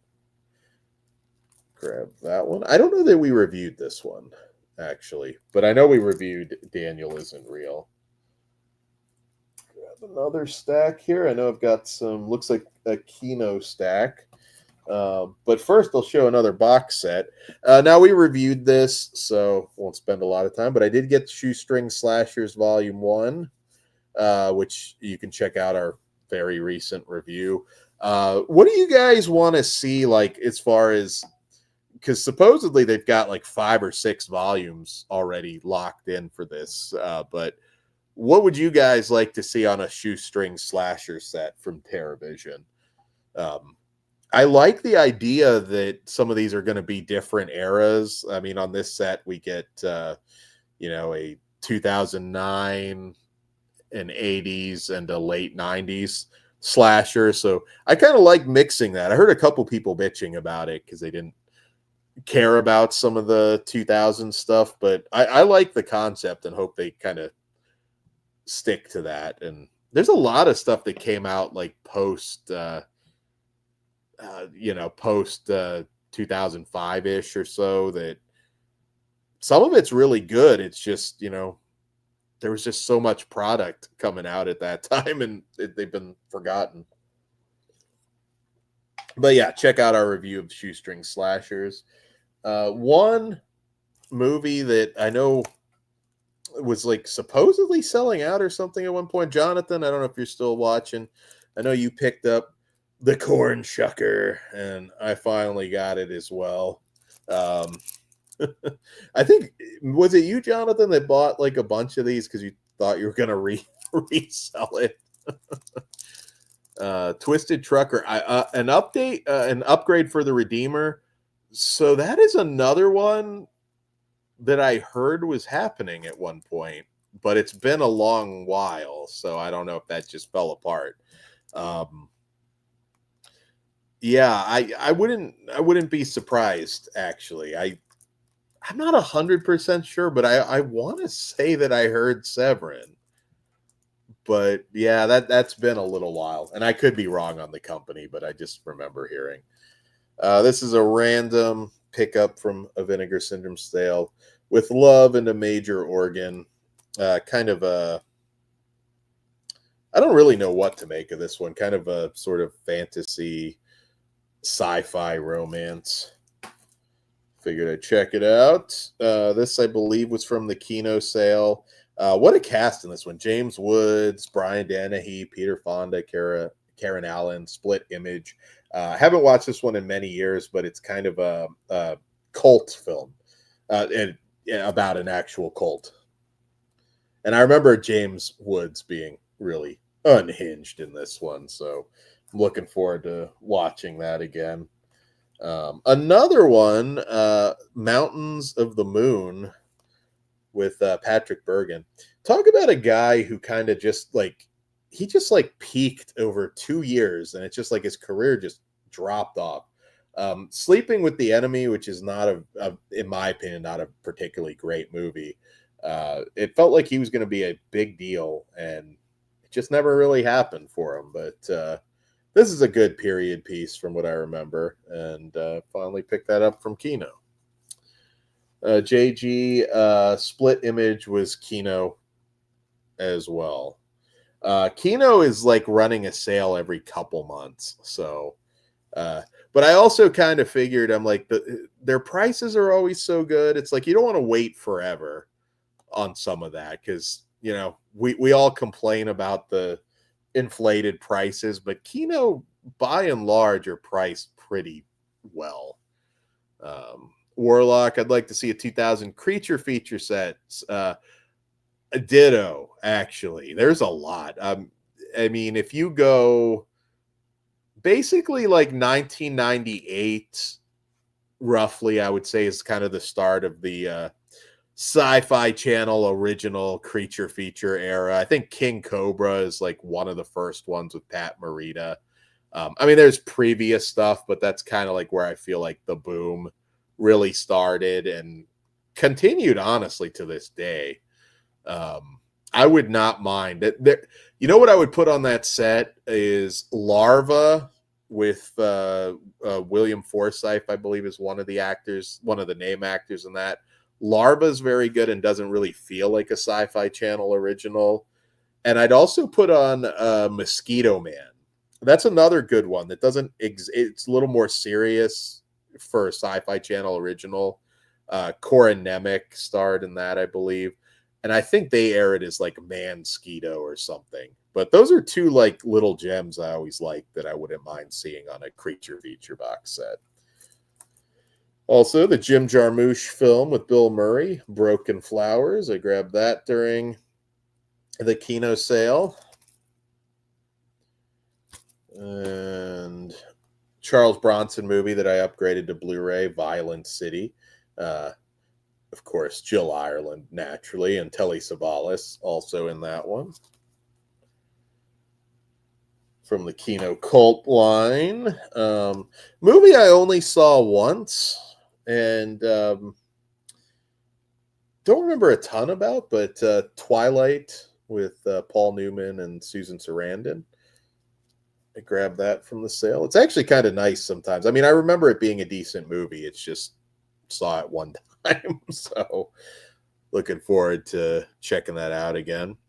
Yeah, Komodo is very good. Curse of Komodo is not bad either. Oh god, there's a lot. I remember, I guess, around the same time. There's also a I don't know if it was CBS or what channel it aired on, but there's one called Gargantua. It was like a TV monster movie that never got an official DVD release out here. It had a VHS, I believe. That I wouldn't mind seeing that. And hold on, covering some titties on this one. But from Jess Franco, I got White Cannibal Queen. God damn, did he hate the cannibal stuff that he made. He hated that genre. He resented making these movies. There's some cannibals biting on some titties there. I love Jess Franco. Not going to defend all of his movies, but I have every single release that's come out on Blu-ray from Jess Franco, and I can plan to continue grabbing them all. Twilight did have nudity from her and Susan Sarandon, so it's notable for that reason.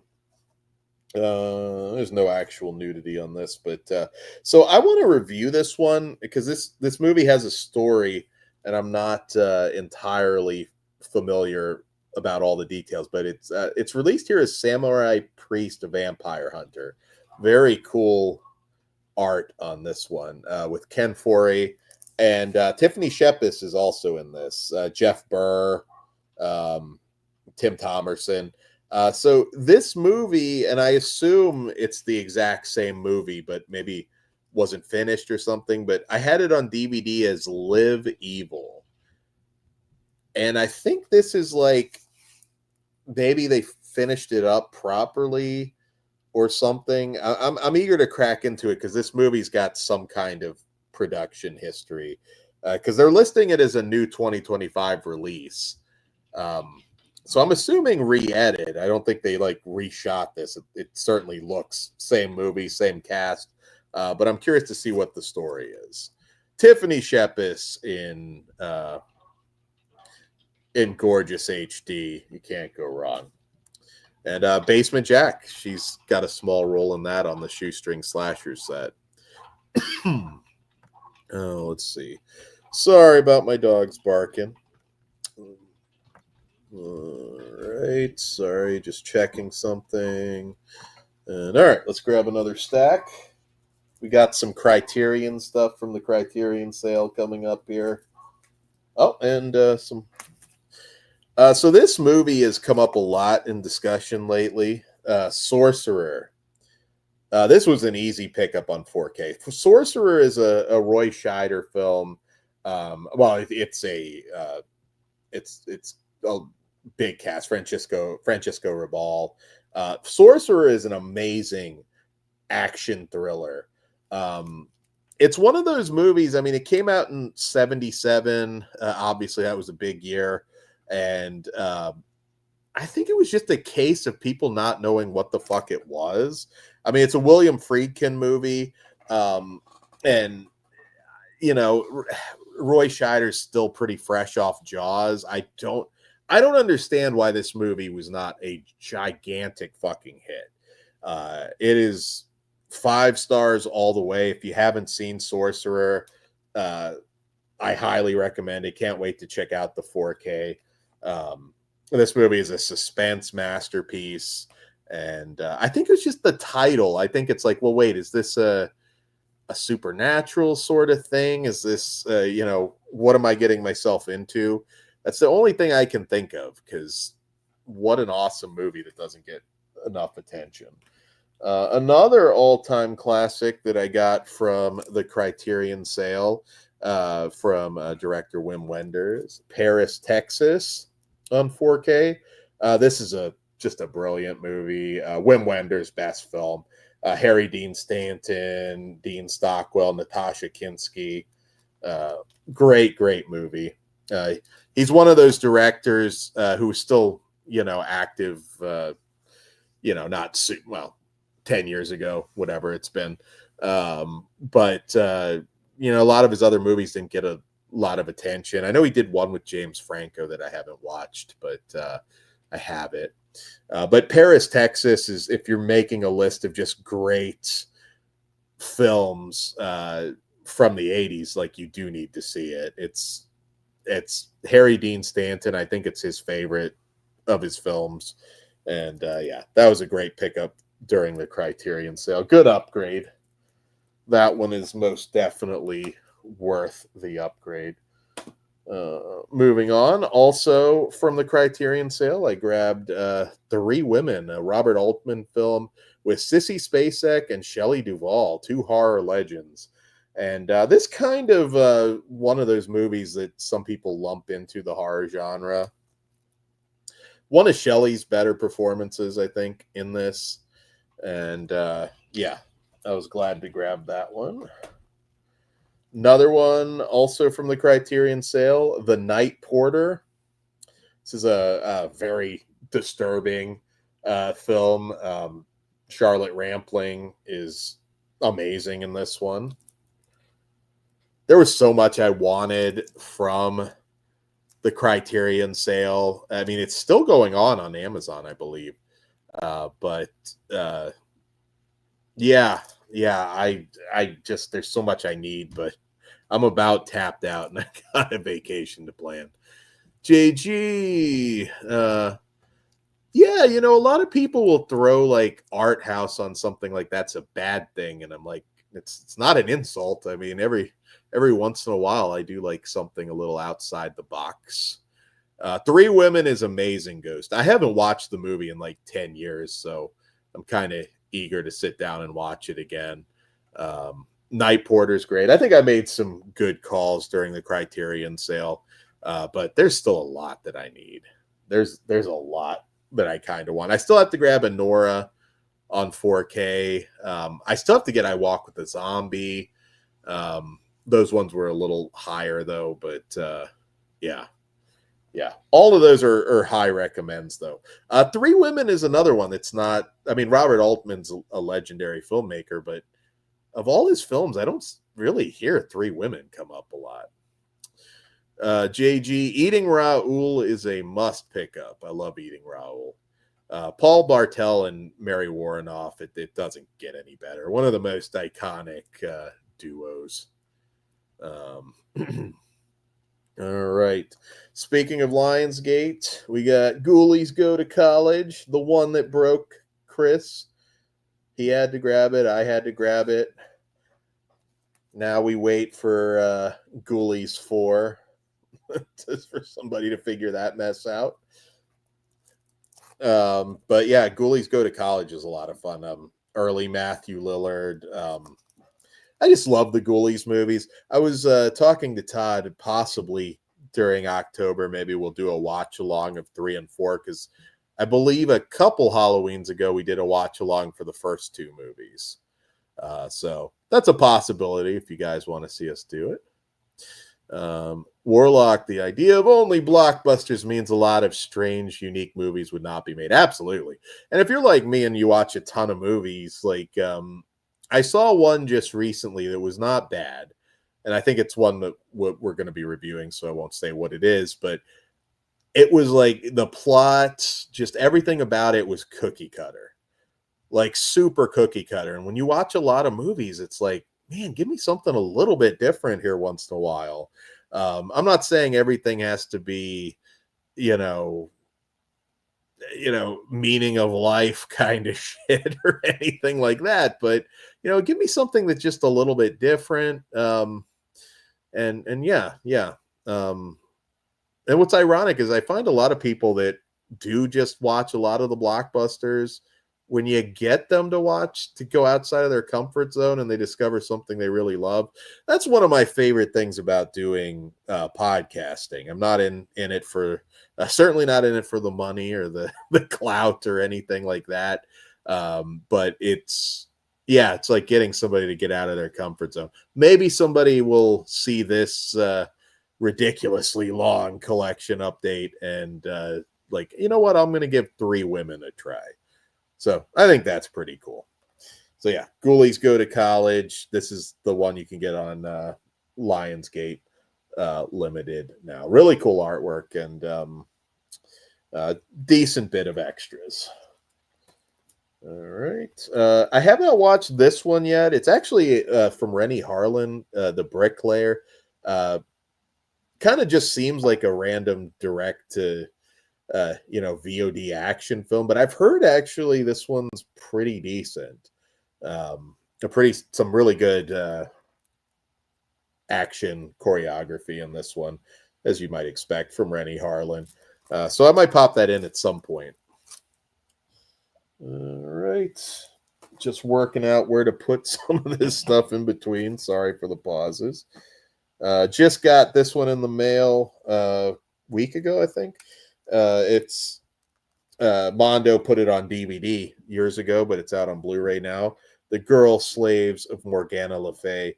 Mondo Macabro, one of my favorite labels for many, many years now, and I think we're safe on the back. But yeah, this is a really fun French sexploitation film, and I always really like this one. I'm curious to see it on Blu-ray now. And yeah, there's actually some new special features too, which I wasn't expecting. So I'm excited to dive into this.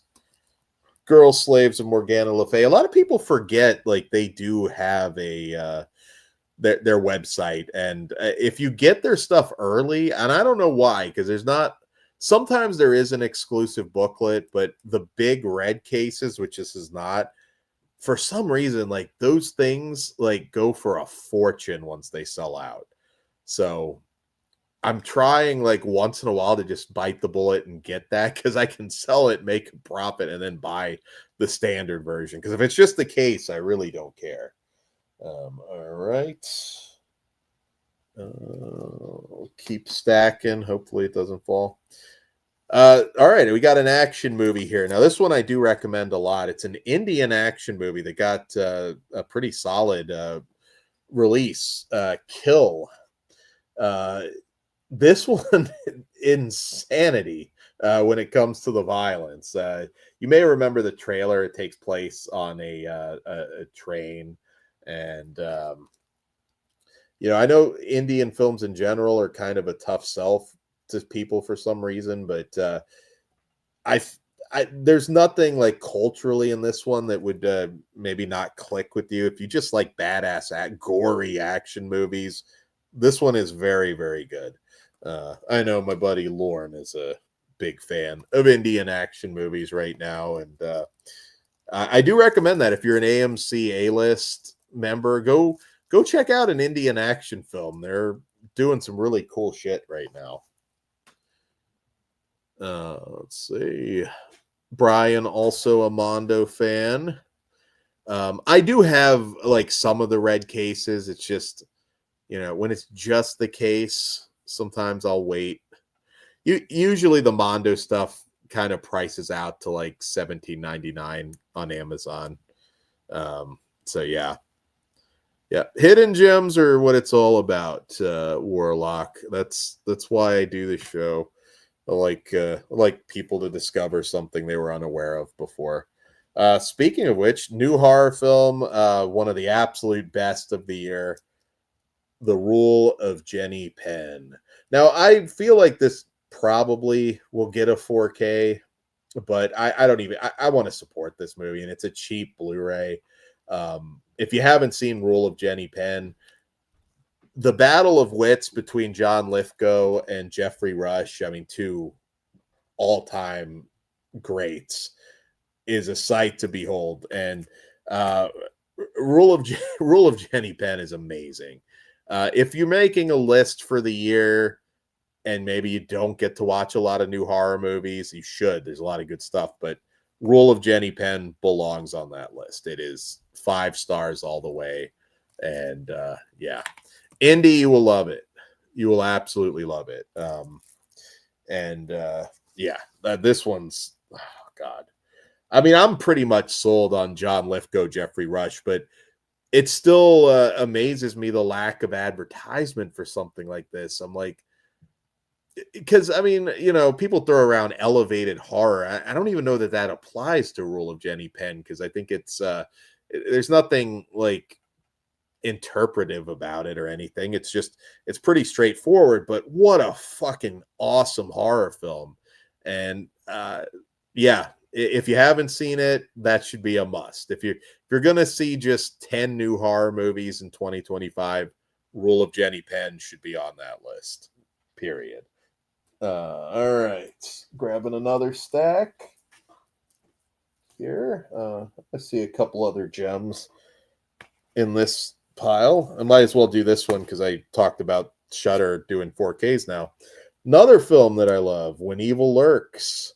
Even though I just bought the Blu-ray, it was a cheap Blu-ray, but it's also a fairly cheap 4K, which also has the Blu-ray on it, so I didn't mind upgrading. This is getting a sequel now, When Evil Lurks. Don't know how I feel about that. I kind of feel like I'd rather they not, but I have faith in the director, so we'll see. When Evil Lurks was, I think it actually was my favorite film 2 years ago now. I lose track of time. 2023, I think. But yeah, it's $16.99, I think, for the 4K right now. Might even be cheaper at some point. So that is not bad in 2025. Let's see. You want a steelbook of Rule of Jenny Penn? You'll probably get it. Again, I think a 4K is coming, but sales do factor into that too. So I want to support something like that. If the 4K comes out, maybe I'll gift the Blu-ray or something. Okay. Up next, so this is a Korean film, a Korean horror film called Sleep. I want to say last year. Again, I could be getting mixed up, but this is also a gem, a great thriller. I want to say the lead actor of this one might have died randomly, like right after this movie. I'm pretty sure. Don't quote me on that, but kind of a sad story. Sleep is another gem. If you're a fan of Korean thrillers, check this one out. It's another cheap Blu-ray from Magnet. Um, they never tend to run high as far as price. Really, really good movie that you should check out. All right. Up next, and actually, I want to say this popped up. I've seen the movie before, but I didn't own it, oddly enough. And I want to say a Spooky Astronauts video reminded me of it. And that is The World of Kaneko. Didn't have the Blu-ray, shockingly enough. And I don't want to spoil this one. It's another thriller. Very, very fucked up. Really good movie. Don't want to say too much. Probably not one you want to grab if you're sensitive to certain possible triggers, but really good movie. And I was glad that video reminded me. As far as like some of the bigger YouTubers go that I don't know personally, I think Spooky Astronauts is pretty good. Like she actually watches movies, which is like the weirdest thing with a lot of YouTubers now. It's like I don't know if I can go by your like thoughts on the state of horror when maybe, and I'd be very generous to say that you watch 10 new horror movies in a year. But Spooky Astronauts is good. I will give her credit because she's got some really good content and she watches a shit ton of movies. Don't know her personally, just putting over somebody I don't know. Sinister Cinema reviews also, again, not somebody I've interacted maybe once or twice, but watches the movies. We need more YouTubers that just review the movies. Like it drives me crazy sometimes. I love the community, but tell me your thoughts on the movie. Like, this alone, I mean, I know on this show I can't review all of these obviously, but like when you're just doing this and it's like 100 channels of just doing this, I want to hear like your personal take on the movies. Like that's why I'm watching. But yeah. All right, next up, haven't seen this one yet. It's actually a French science fiction film. It is French, right? Yeah, French. Sometimes the French-Belgian co-productions, it gets a little confusing, but Animal Kingdom. This popped up really cheap also from Magnet on Amazon, and it looked really promising. Kind of in the near future, a mysterious phenomenon strikes humanity, and unexplained mutations transforms part of the population into human-animal hybrids. Looks like a good time, actually. Looks like some really good effects work, and not a lot of people were talking about it, so I do want to check that out. Warlock, missing a lot of older movie reviews on YouTube, mostly common stuff. Yeah, it's like, man, there's a point where, I mean, we always joke about the insane amounts of Halloween content, the franchise. It's like at a certain point, it's like, man, I really don't care which mask you think is the best mask. I already know. There's just a lot of that, and it's just like there's so much out. I mean, I've already shown some stuff tonight that there's no eyeballs, and there should be. There should be a 1,000 videos on the role of Jenny Penn. Like that should be blowing up huge. And then, it is too a little bit. Word of mouth on something like that's going to be really strong. But like we really need to be embracing some of this really good new stuff more. Nostalgia's great and all. I mean, we all have it, but like, goddamn, guys, like there's some wonderful films out right now that need more attention. One that I know, actually a filmmaker at this point, Osgood Perkins, he splits a lot of people, but I did enjoy The Monkey a lot. I thought this one was fun. Some spotty CG, in fairness, but I really like this movie. I thought, I love dark comedy, and this one really hit for me. Tatiana Maslany. I think I'm saying her name right. I was a big fan. She plays the mom in this, and she was on a show called Orphan Black that was really good. A British, she's Canadian, but British sci-fi series that I always was a big fan of hers, and she's good in this. I know she's in that She-Hulk show, which looked awful, but I was happy to see her in this. I enjoyed it. I talk about it a little bit. Roberta Findlay, The Oracle. Not a great movie. It's Roberta Findlay, though, much like Jess Franco, I've always been really interested in her as a filmmaker because she was doing a lot of hardcore features at a time where that was pretty rare for women. I mean, Doris Wishman did tackle that briefly, but Roberta Findlay was cranking out stuff that at a time when women really weren't doing that. And the Tenement is her best mainstream movie, great grindhouse flick. The Oracle's not great, but I kept thinking that this one was going to get a bigger release, and I finally said fuck it. The Blu-ray went on sale, so I grabbed it. So yeah, slasher should always be Ghost to me. Let's see. Yeah, we need more people do need to embrace the new. Like desperately. It's not even funny. I mean, I'm not saying everybody has to go out and watch movies from every region. I understand, not everybody's going to have my love of Indonesian horror. That's maybe a little more like specific. But I mean, there's a lot of good stuff that just made here in America too, or North America, I should say, just in general, that really needs more eyeballs. It always frustrates me. That's like the one thing, and I've heard that a lot this past month. Like, they don't make horror films like they used to, and I'm like, well, you should watch more. Like, I promise you, there's a lot of diamonds in the rough. There's some really good shit. Another 4K upgrade, Deep Star 6. This was a great Blu-ray, and I'm sure it's going to look fantastic on 4K.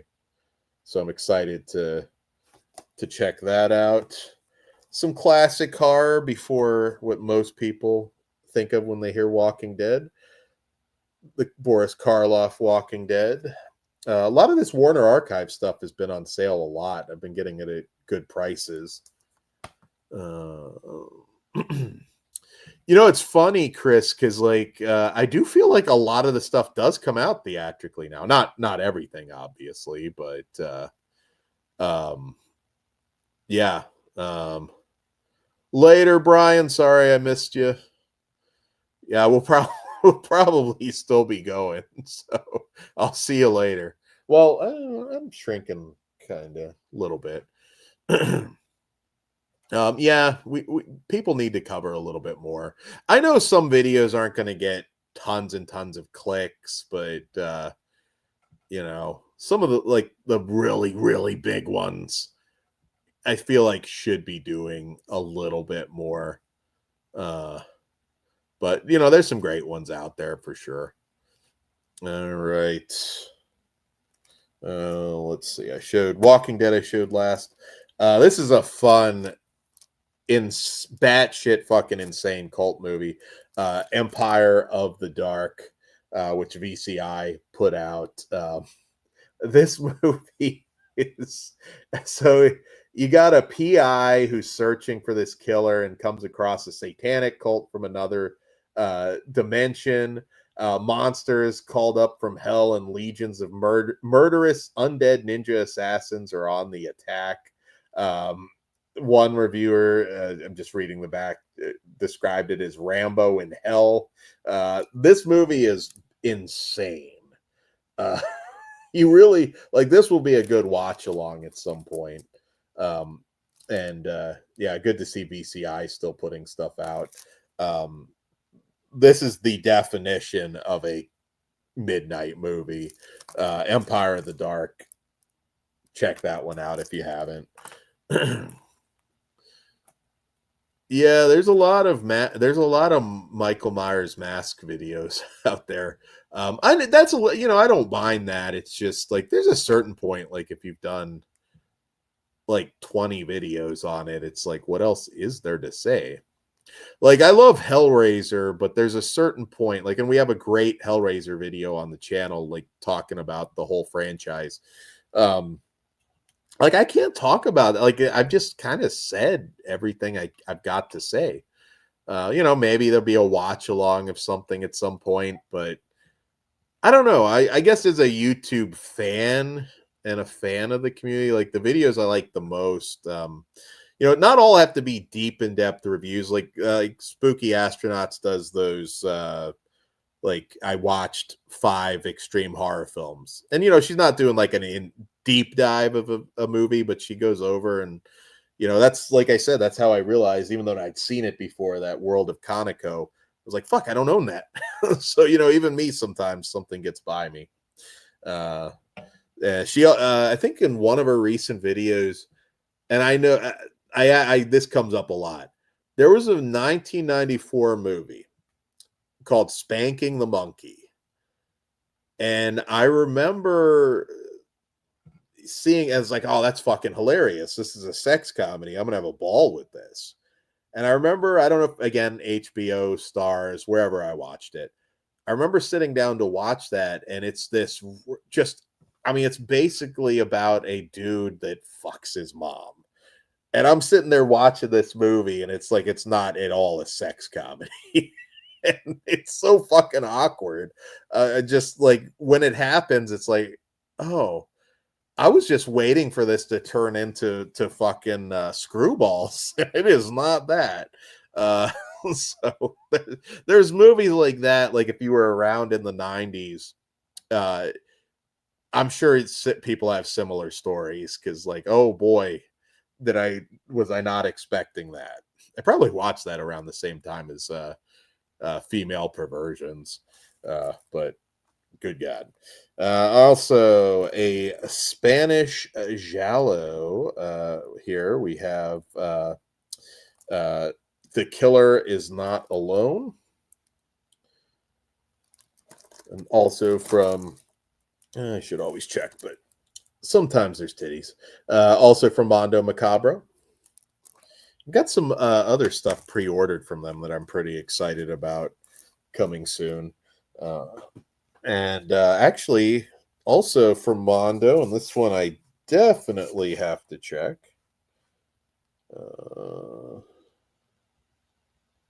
Actually, it's a surprisingly clean looking.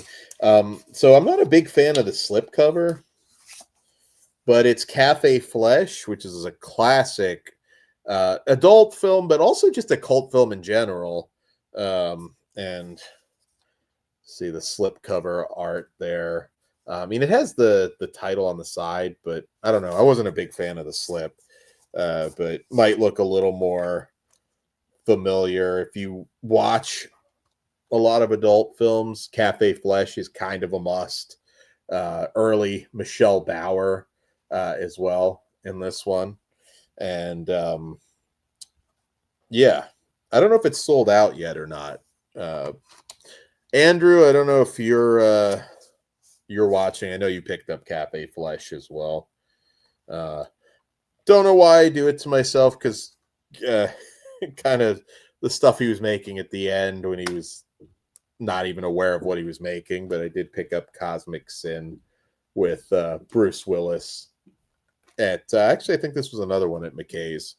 It's always a cheap release, but I still grab some of that stuff. I haven't heard an update on Bruce Willis in a while. I kind of feel bad, but I guess he's doing okay, surrounded by family. What's your favorite Bruce Willis film that's not Die Hard?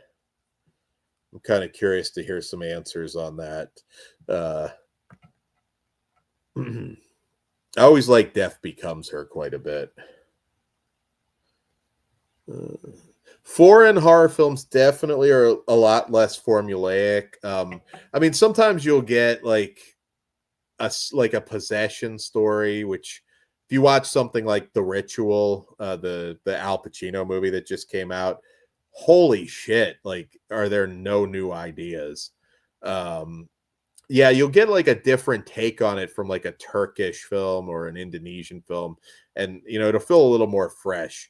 I know there's some Indian films for some reason. I know a lot of people have blocks with those, but you know, but man, if some kick-ass action, Kill's a good one to check out because, like I said, even if you're a little hesitant, it's basically people being fucked up on a train. I mean, I think you'll not a bad one to start with if you're dipping your toes into Indian movies. Last Boy Scout's a good pick. Fifth Element might be the answer I'd go with as well, Warlock. Fifth Element is a fucking awesome movie. He was I mean, really too, when you think about it, that's only like 6 or 7 years after Die Hard. He wasn't afraid to try different shit once in a while. He managed to not just be an action star. It really started breaking my heart at the end, although I mean all of them get there, but some of the stuff he was making, I was starting to wonder too, because I was like, it's not that he's making direct to VOD films at that point, because everybody from his era pretty much went that route, but there were a couple where I was like, really? Like, there's no fucking way you could need the money that bad. But yeah. Last Man Standing is a good one. Trucker, that one doesn't get talked about a lot. If it was called something else, I would say, I mean, it's nowhere near like one of his better movies or anything, but it's just a modern action movie. The Death Wish remake was not bad. With that title, there's things about it that it's going to piss you off because it's, the original is such a classic, and it doesn't hold a candle to that. But really, probably one of the last starring roles where, like worth watching for Bruce Willis. Warlock, the ironic thing, I say it a lot, like with Nick Cage, he started his career descent, and somehow, some way, he worked his way back. And not a lot of people can say that. I mean, Stallone has done some of the direct to VOD schlock, but not a lot. Like, he kind of always never fully lost his like theatrical appeal. But Nick Cage certainly did, and he managed to climb out of it and make a lot of really interesting movies. To this day, there was like a point maybe last year, I don't know, where there were like 3 Nicolas Cage movies out theatrically at the same time. I thought that was awesome. So there's a good story. I know not a lot of people like Cage, but my God, did he manage to turn his career around. Let's see here. Grab another stack. We'll go through some of these kind of quick. But we reviewed this one a while. This one's Irish horror comedy, although Will Forte's in it. Extraordinary. I enjoyed this one. This one was kind of unusual.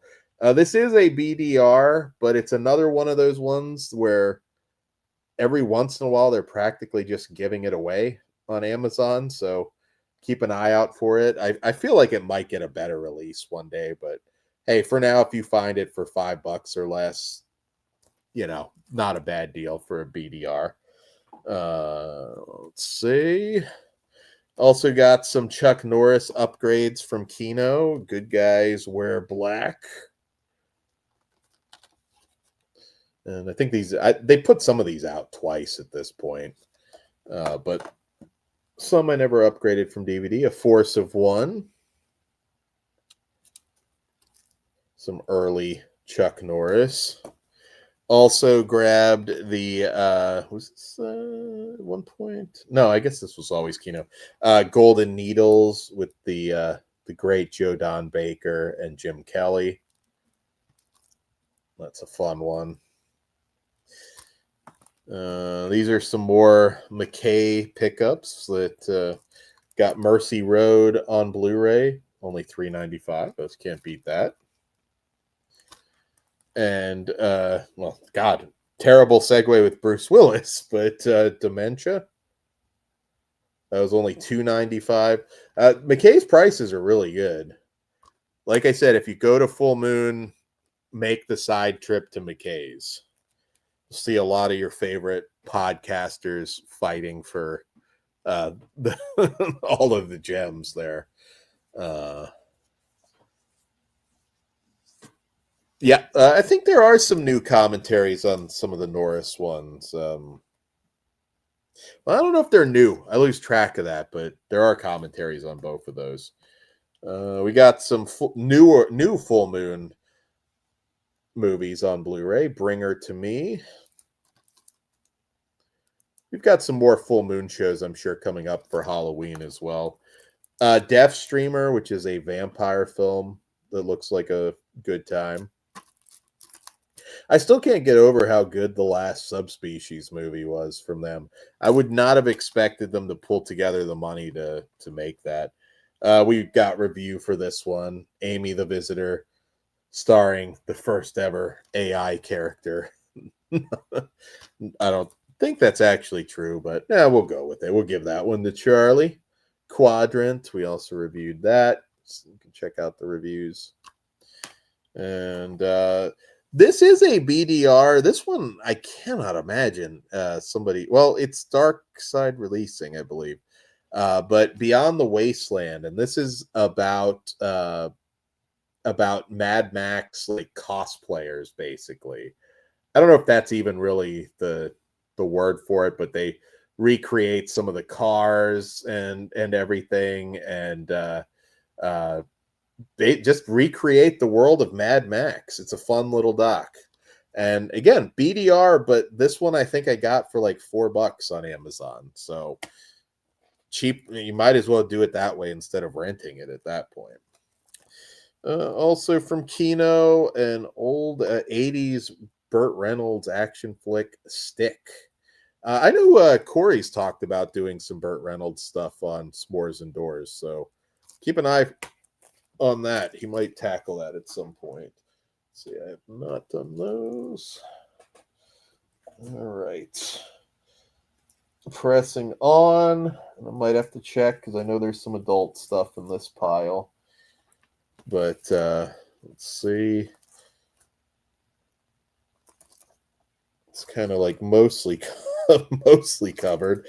But this is a Candice Candy Pierre Unia double feature, and I'm going to have to cut because you can still technically see the nipples, so covering that up. And the back here, some of the French stuff is not like my area of expertise, but I've enjoyed checking out some of this on Blu-ray that I've missed. And I know Danielle Troger is in one of these, and I'm not going to try and even pronounce some of the names, but Pulse Video has put out some good stuff. And believe it or not, I haven't seen all the smut, so occasionally there's something that I have not seen. This is not smut, although the title might make you think it is. This is actually from Adam Wingard and Joe Swanberg, and that is Autoerotic from one of the Vinegar Syndrome sub-labels. I grabbed that, and could easily be mistaken for an adult film, but it is a comedy. Let's see here. All right, we've got this one, not the classiest of titles, but we have a double feature of Heavy Load and Lecture. I grabbed that, and this was Georgina Spelvin, I know, was in one of these. And this is, of course, Chuck Vincent. Some of his early stuff. I mean, these are kind of like hardcore sex comedies that he did for Cecil Howard. And yeah, this one was Command Cinema was one of the sub-labels for this one. Actually, I think Letcher is, that Letcher, I believe, is his first XXX film. So there's a lot of cool stuff. Chris, when did Autoerotica come out? I'm trying to remember the exact year. No, it says 2011. Yeah, which tracks. Are you a big Wingard fan or Swanberg fan? Yeah, there's a lot of Chuck Vincent's. A lot of the of his adult stuff has been coming out on Blu-ray, and I love it. This movie randomly came up on a stream a while ago, but found it on sale. The more recent Paul Schrader film, Master Gardener, with Sigourney Weaver. That one out there. What else? I'll go through these really quick, but I did get actually at Walmart 4Ks of Kill Bill Volume 2, Cliff Booth approved, Jackie Brown also on 4K. Chris likes a lot of Wingard stuff. Yeah, I'd be interested to see what you'd think of autoerotic.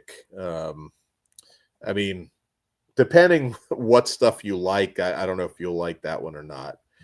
Let's see where we're at here. All right. Yeah. All right. So we got some more adult films. That's why I'm a little slower, because I don't want to have Todd have to edit anything. But I did get Cecil Howard's Farewell Scarlet. Basically, the Melusine stuff is what I use my points on for the most part. And I got a lot the last few months kind of playing catch up. I'm a huge Kelly Nichols fan, and she's in this one. I'm trying to see if it was a double feature or not, but another Chuck Vincent film, Lucky Stiff, or That Lucky Stiff, I should say, rather. And that one was from 1980. Always had a thing for Kelly Nichols. She doesn't get a lot of attention like she deserves. More smut. This one with the great Samantha the Fox and Vanessa Del Rio. And this one is from Quality X, Woman in Love. Sorry, trying to show as much as I can. Anybody in the chat picking up like some of the Melusine stuff? Okay, Indy's already watched that Lucky Stiff. I want to do, I don't know, I hear YouTube is a little more, or trying to be a little more lenient, but I don't know. We used to review all the hardcore stuff that Vinegar Syndrome came out before the YouTube days. But like, I don't know. Like, I kind of wonder if I'm like putting up a video for something like Heavy Load, if we're going to get in trouble for that. I guess you really can't. I mean, you're just reviewing it, but it's like, I don't know. Sometimes I think the AI catches something they don't like, either in a hashtag or a thumbnail. What up, Chewy? Good seeing you. Chewy, I can't remember. Are you going to trying to think what has and hasn't been announced yet, but are you going to any of Kruger's stuff coming up in Arizona? You traveled down there, didn't you? Or maybe I'm thinking of somebody else. Yeah, Warlock. There are some people, like I know Michael Keane reviews some adult stuff. So it's like, but again, bigger YouTuber. I feel like they punish the little guy more. But what I was thinking is we could review some classic adult movies on Patreon. I mean, we have a Patreon, and that's not a bad place for it. We're going to do real sex at some point. I want to cover that from beginning to end. I think that'll be fun. That might be Patreon only. I don't know. Okay, you're Texas. My bad. He has got some huge fucking stuff coming up in October. Some huge stuff. So keeping an ear open. I know there. Well, no, he's talked about the Arizona tournament. So if you're in the Arizona area, we'll have some stuff to talk about soon. All right, let's see. JG, I've had problems with YouTube with my show in the past. It's really arbitrary, and you have to remember I release stuff every few days. Yeah, like sometimes too, it's not just like that they'll flag you for something, but they can definitely shadow ban you if you're a little more adult. So I don't know. I tend not to worry about that stuff because there's nothing you can do about it. I'd rather just cover the stuff I want to cover. Let's see here. Where was I? Oh, speaking of AGFA, I got the AGFA Mystery Mixtape Vault, which I believe also sold out. These releases tend to be really popular. Very rare 70s grindhouse flick that went on sale from is this film? Yeah, Film Masters. Redneck Miller. I've noticed this has been on sale a lot on Amazon. Really obscure little regional action flick. YouTube is dumb, Chris. Yes, Kruger is the supreme violence champion. Lit Carnage Ablaze, and he got that belt. Again, there is something that he's got coming up that I'm super excited for. It's kind of, at least as far as what I'd like to see from Kruger, it's been on my wish list for a while, and I can't wait to be able to talk about it. All right, Sean Baker, been really popular lately, and I've seen Tangerine, but I didn't own it, so I grabbed that. Love his movies. Also, this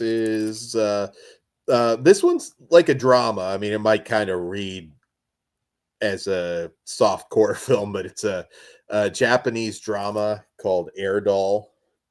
Like I said, it's one you can maybe on first glance you might expect some naughtiness. Although I think there is some nudity in it, but it is actually a drama. Pick that one up. I'm told this one. Well, this is probably one I cannot even talk about on on YouTube. But Criterion is Ghost. You'd probably know. What's the new? Is it Criterion Select or something? Because it doesn't really say. It just has the Criterion channel. But last summer, this is a drama and also is popped up on a lot of disturbing movie. It's a French drama. Not let's just say not legal relationship. It's supposed to be a really disturbing but really well-made movie. Criterion premieres. Okay, yeah, last summer. Actually, I want to say Spooky Astronauts also talked about this one. Yes, all right. Criterion premieres. StreamYard is lame. Yeah, I think you'll get more competition popping up for StreamYard, though. Eventually, that always happens.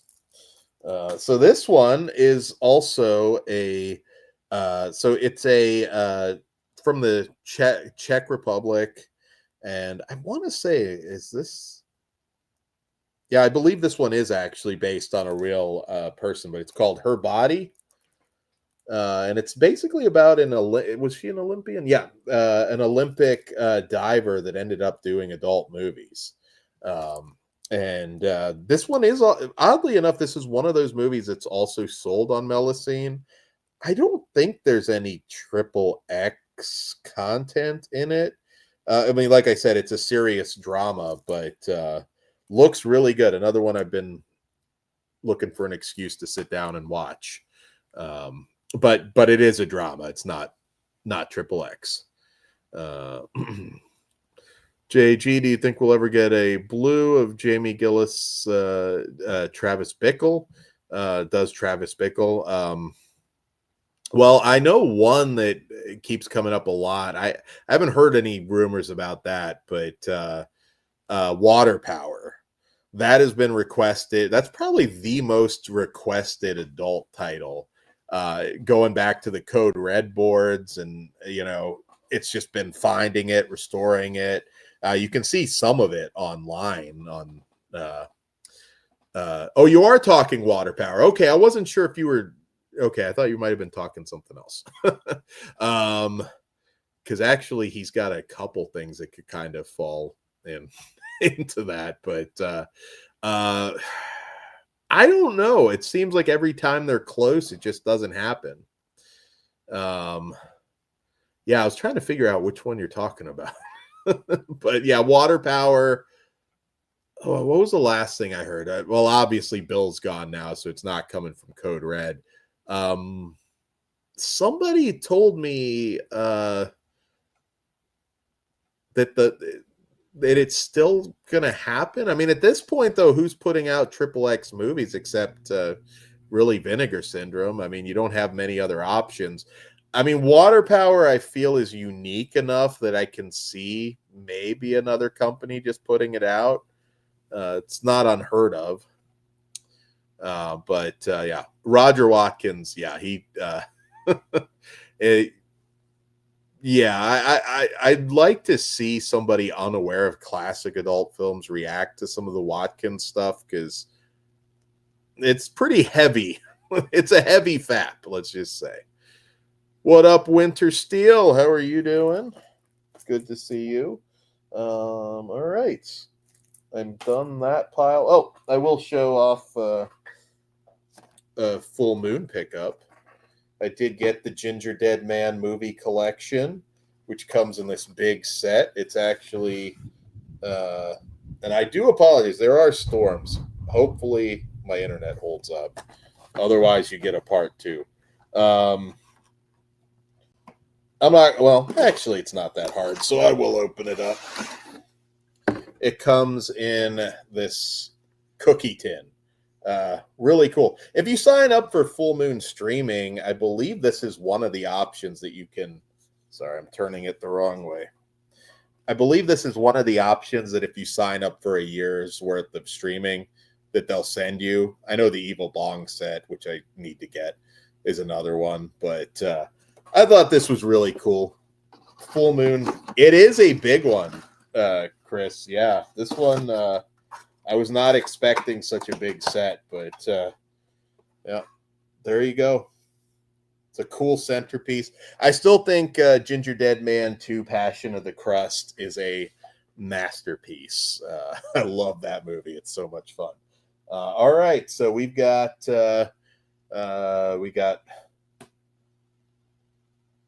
I'm on the last section. Sorry. While I get my bearings, because I don't want to show you shit I've already showed you. All right.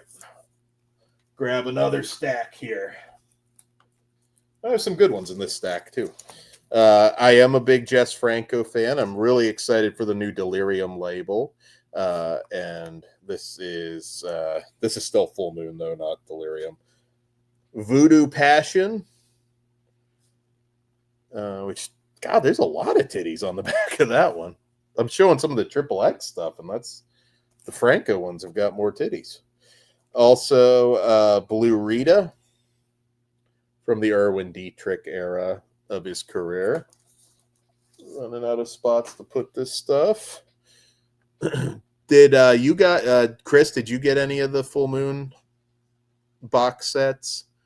I do need to get the Evil Bong one now. Todd's kind of convinced me to go back and give more of those a shot, because revisiting a few, I did have fun. Right.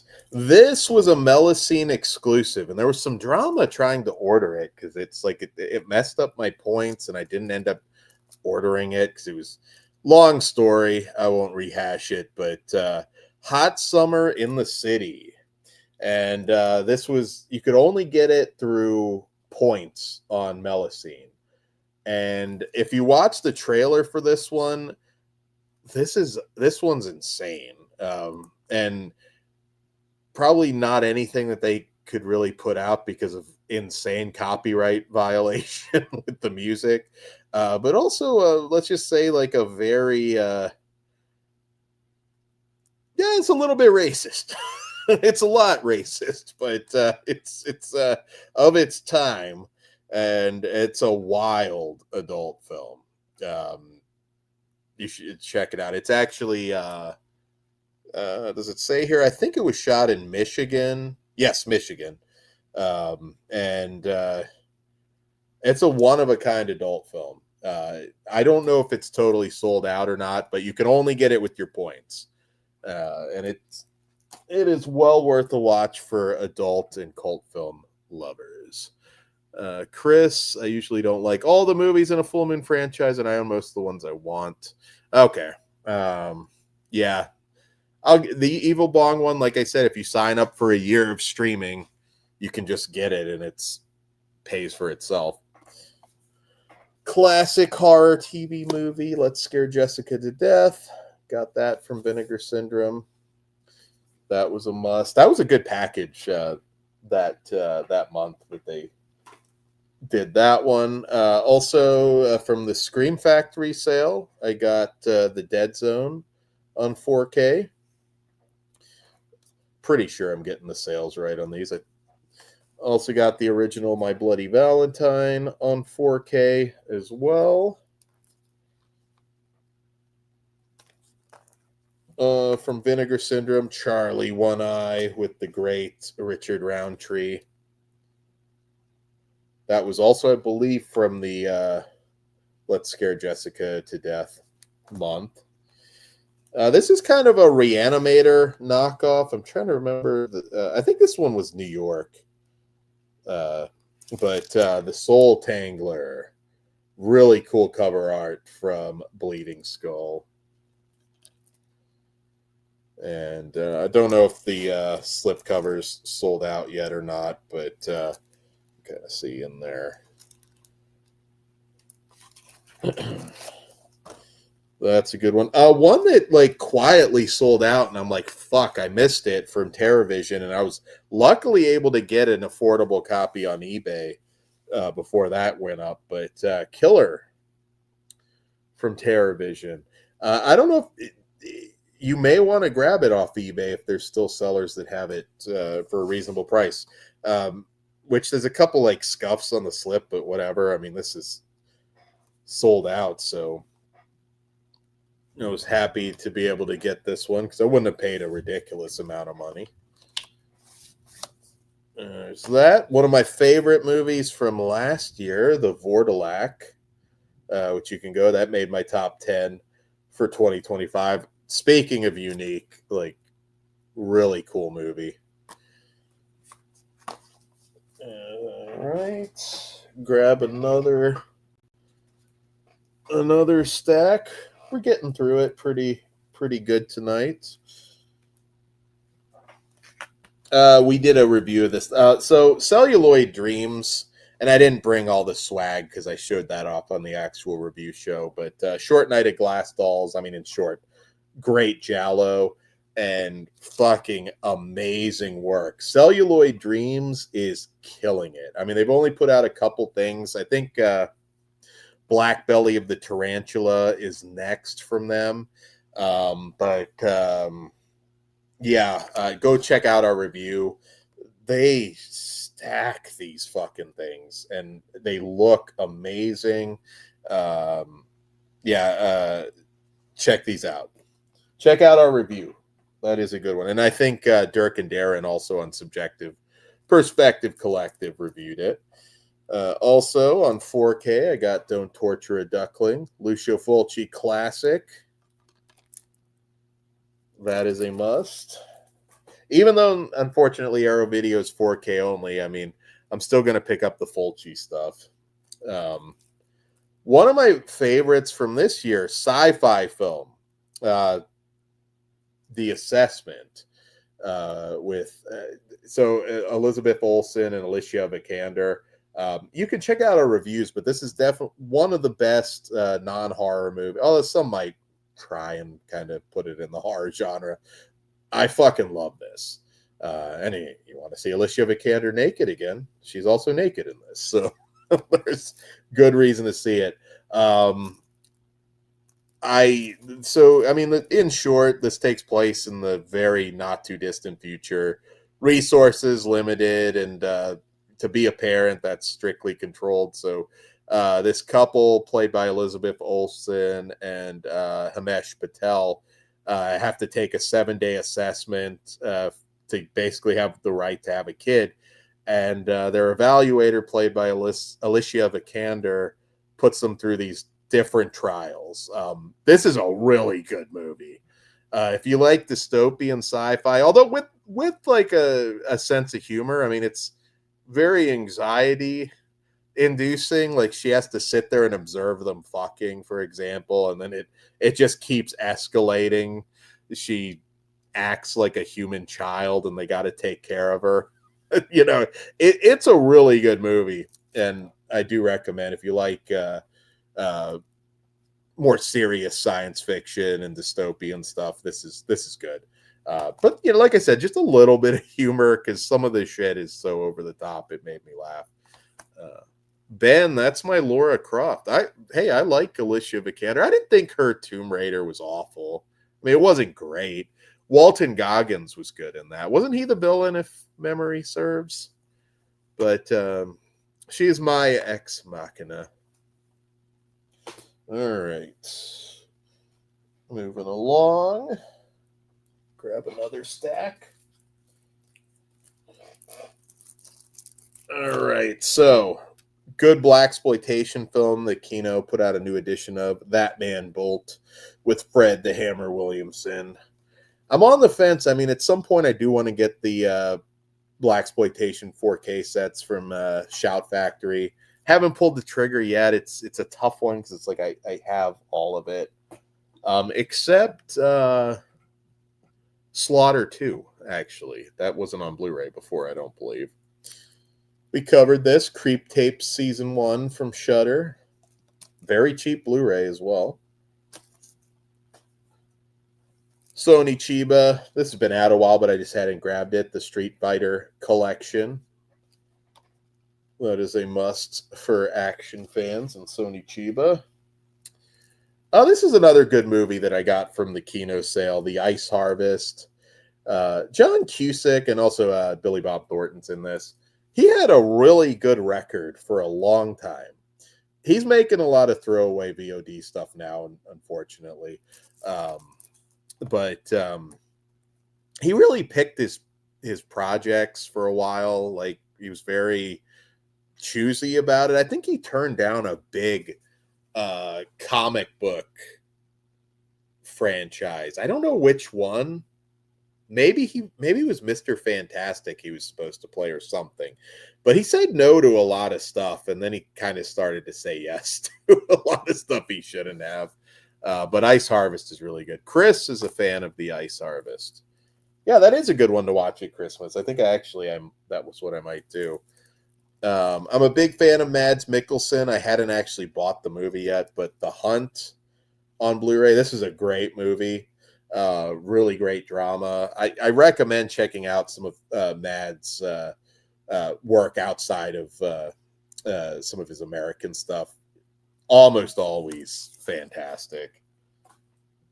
Let's see. So I got a couple Fernando De Leo films that I upgraded from DVD. Nick the Sting, not one of his better movies, but I'm a completist with De Leo.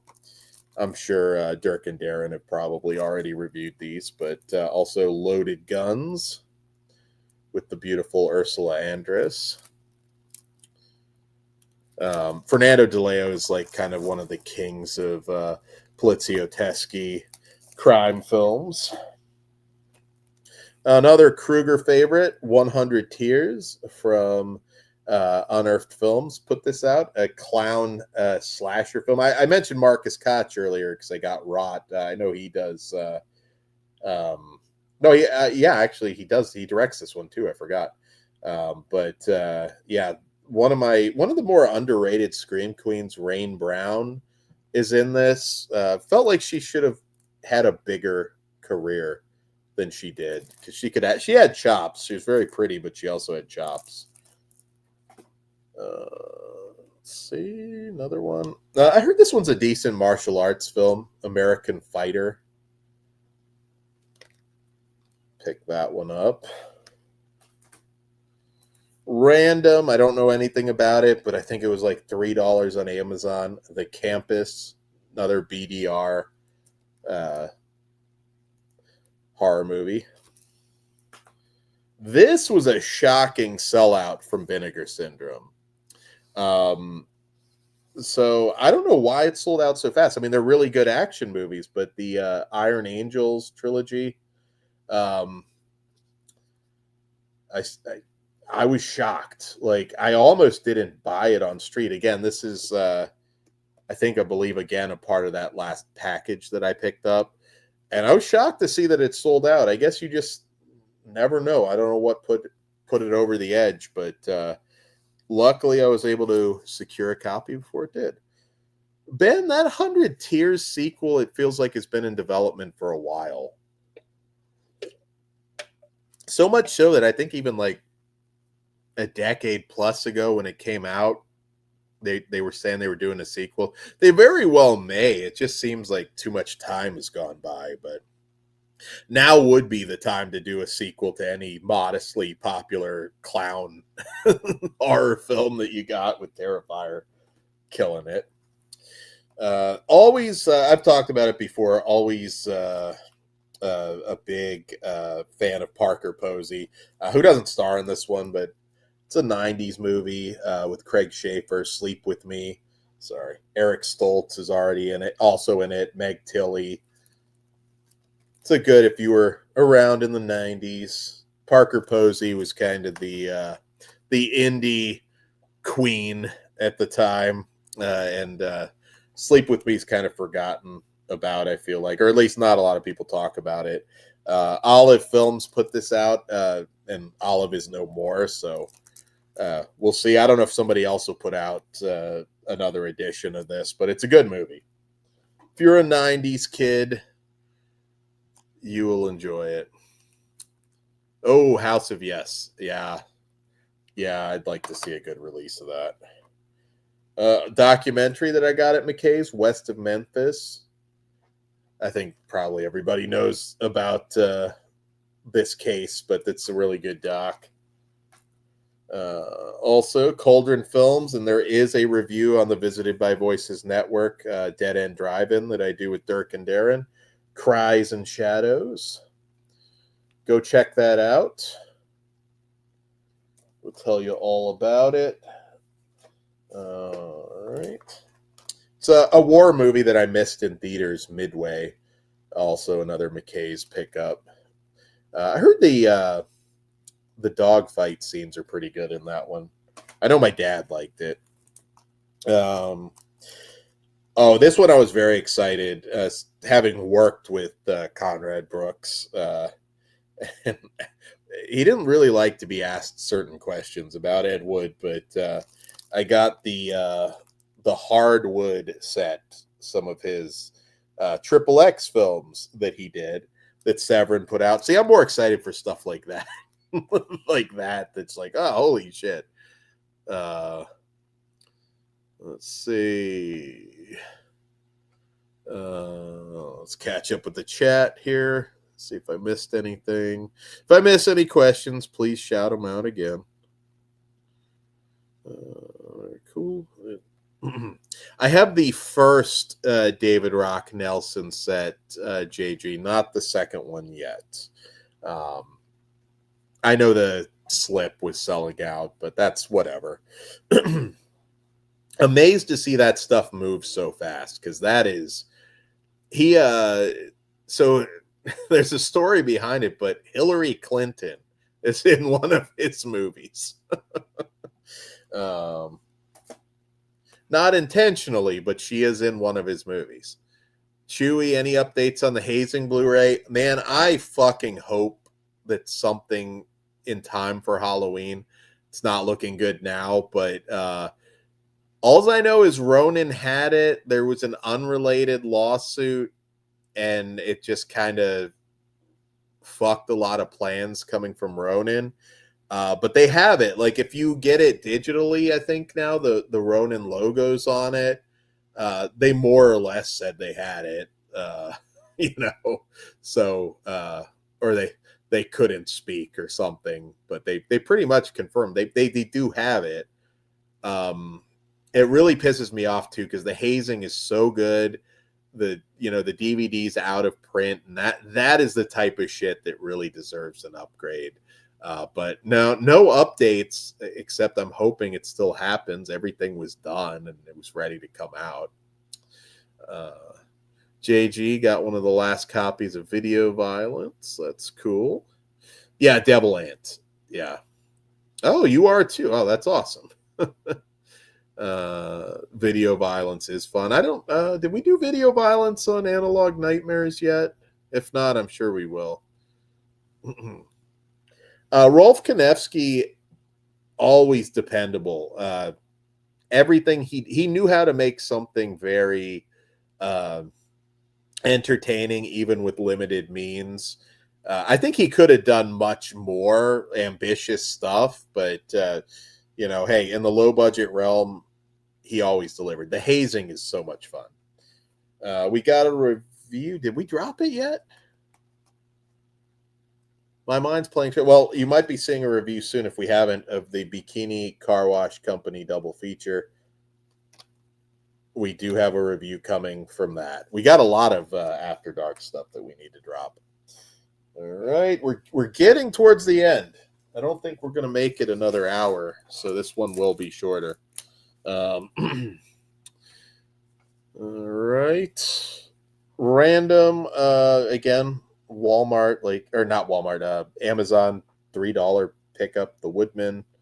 This one is, it kind of looks like a sort of Hills Have Eyes type thing in the Smoky Mountains. Doesn't really give away a whole lot, but grab that. Western with Tom Skerritt, which is reason enough to pick it up. A newer Western, Catch the Bullet. Grab that. From Kevin Smith's Smodcast Pictures label, Drawing Flies with Jason Lee and Jason Mewes. This is actually a Bigfoot movie of sorts. Very, very low budget, made after Clerks. What was the exact year on this one? Trying to remember exactly when they shot it, but I don't know. Sometime after Clerks. Looking forward to diving into this. The Bikini Car Wash movies are a ton of fun. JG, The Black Room does have a Blu-ray. It's I think it might be a BDR though, but that did come out on Blu-ray. Also from the Scream Factory sale, I got Prince of Darkness on 4K. Random Walmart pickup, which is again impulse buy, but I upgraded Renfield to 4K. Got the Steelbook here. My closest Walmart, I mean, I'm close to like a bunch of Walmarts, but the close one never gets in a lot of these 4Ks, unfortunately. I'm going to speed it up because this storm's picking up, but got the Dark Half 4K from Vinegar Syndrome as well. Yeah, it's a downpour, so if my internet starts going wonky. So a BDR is not professionally pressed. There's a more technical explanation, but you don't want to overpay for a BDR. The quality, I mean, the movie's going to look just as good. It's just, yeah, there's a more technical explanation. When Todd pops in, maybe he can give it to you. it's not a quality thing. It's just a longevity thing. And some people argue that it depends how it's produced. If Todd's making it, it'll last. But yeah, Criminally Insane 2, which you could argue is kind of a bit of a rip. Although there is a bonus film on here because I think the movie's like 50 minutes. But there is there are some shorts on here to pad it out. The first film was part of a double feature, but had to pick up the second one to complete the movies. Also, Distribute Picks that came up before. These are 2 Joel Reed films, who, of course, is best known for Blood-Sucking Freaks, but these are some early sexploitation films. Career Bed and Sex by Advertisement. Opted to not get the special edition because, again, it's just the box and nothing else, and it's like a $10 hike, which is, yeah, not worth it. Joel is insane in the best way, or was insane in the best way possible. I recommend reading the book on him, Blood-Sucking Freak, and it talks about his movies. This is a really good movie from the Kino sale. Soldier Blue, very disturbing too. Candice Bergen, Donald Pleasance is in it. That one's really good. From Dark Force, Instinct to Kill, a repairing of Mark Dacascos and Kadeem Hardison. This one is not on par with Drive, but they were in a movie together called Drive, that one of the better action movies of the 90s that was super under the radar and kind of grew fans over the years and became a cult classic. Also, from Dark Force, another action movie, White Rush, which I haven't actually sat down to watch yet, but Tricia Helfer from the Battlestar Galactica reboot is in this, and that is reason enough to buy it. Judd Nelson is also in it. One movie that I never actually sat down to watch, Uli Lamel, The Blank Generation. That was MVD, I believe. It's super cheap. Never seen it before, so why not? More Burt Reynolds action fun from 1987. Malone. Cliff Robertson, I remember, was really good in this one. Kino doesn't get enough credit. Like I said, I know they're like constantly in a state of like their stuff's on sale, but like even if you buy it on street, like there's nothing like ridiculously priced from them. Cameron Mitchell, cheapy martial arts flick, Revenge of the Bushido Blade. Definitely not from the prime of his career. Another guy that even did a couple adult films, but not performing in them. JG, would Dacascos have been bigger if Crying Freeman actually came out in the US? Yeah, probably. I mean, he was like kind of on the cusp. I mean, Brotherhood of the Wolf got a good release here, but yeah, he kind of felt primed for it. But he popped up as the villain in was it John Wick 2 or 3? One of the sequels. Mark Dacascos is a great villain in. Yeah, Only the Strong is great, Ben. Yeah, that's a fun one. I mean, a lot of people, I think, first discovered him on Double Dragon with Scott Wolf from Party of Five.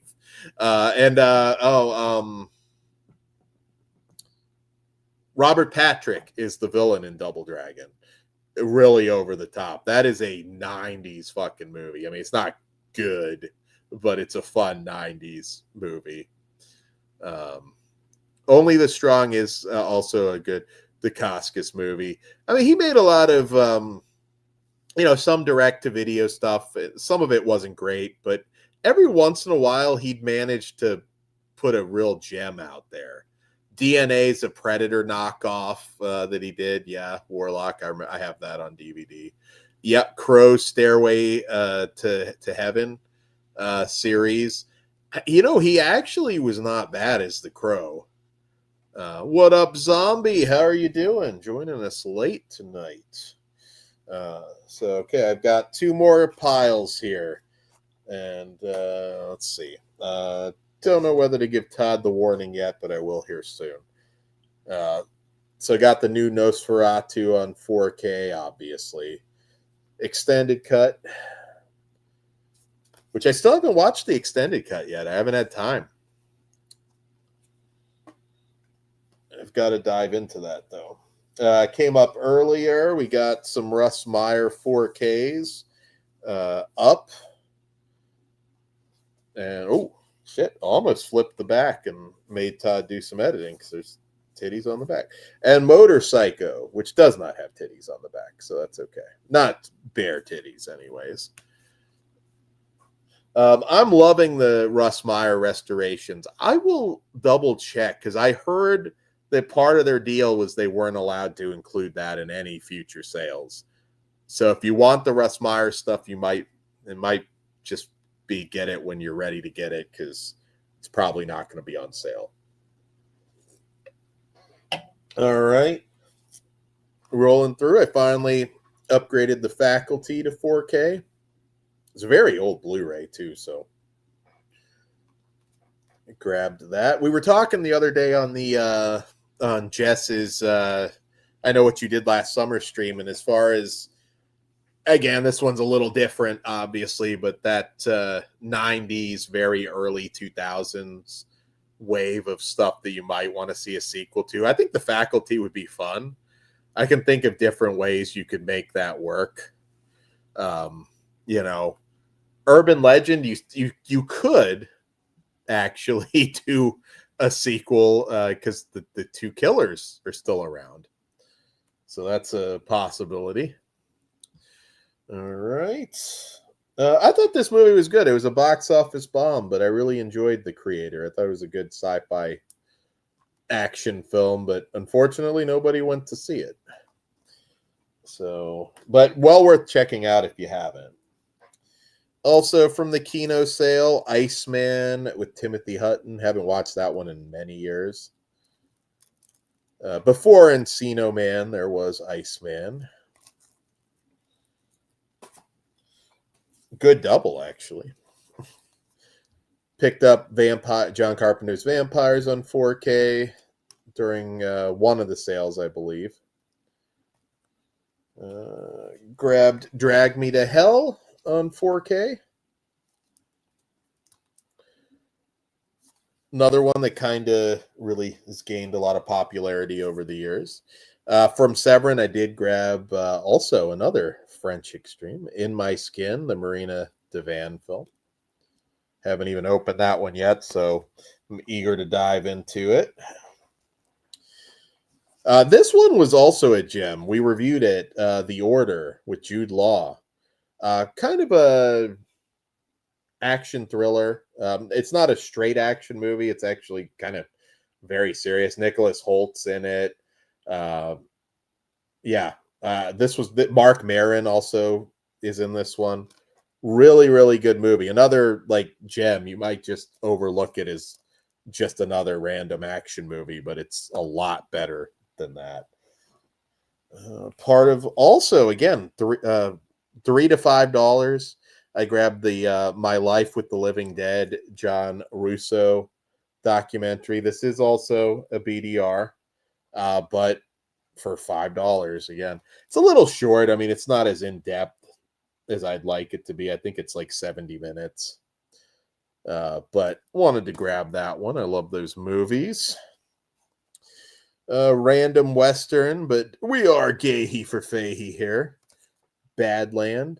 It's also got Trace Adkins, Wes Studi, Mira Sorvino. It's a pretty good cast, Badland. And I got 2 more, and then I'll do the last stack. I just got to text Todd that I'm wrapping here. I love Susanna. Again, big fan of Indonesian film in general. The Hungry Snake Woman. Awesome movie. Mondo Macabro. I'm so happy that they put it out. And the storm's dying down, so luckily I did not lose power. I think we're okay. We have a review on the channel for this one, The Assault of the Party Nerds double feature. Check that out. The great Linnea Quigley and Richard Gabai.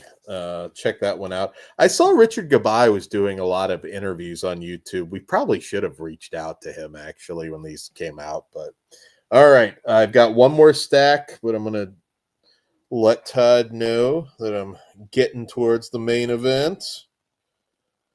Just got a notice for one of your videos, JG. Anybody, as always, too, like if you have channels, feel free to promote yourself in the chat. Because sometimes people forget, so drop your channels. All right, let's see. Give the warning to Todd. All right, back to it. I got another stack, and we can hang out a little bit after I finish.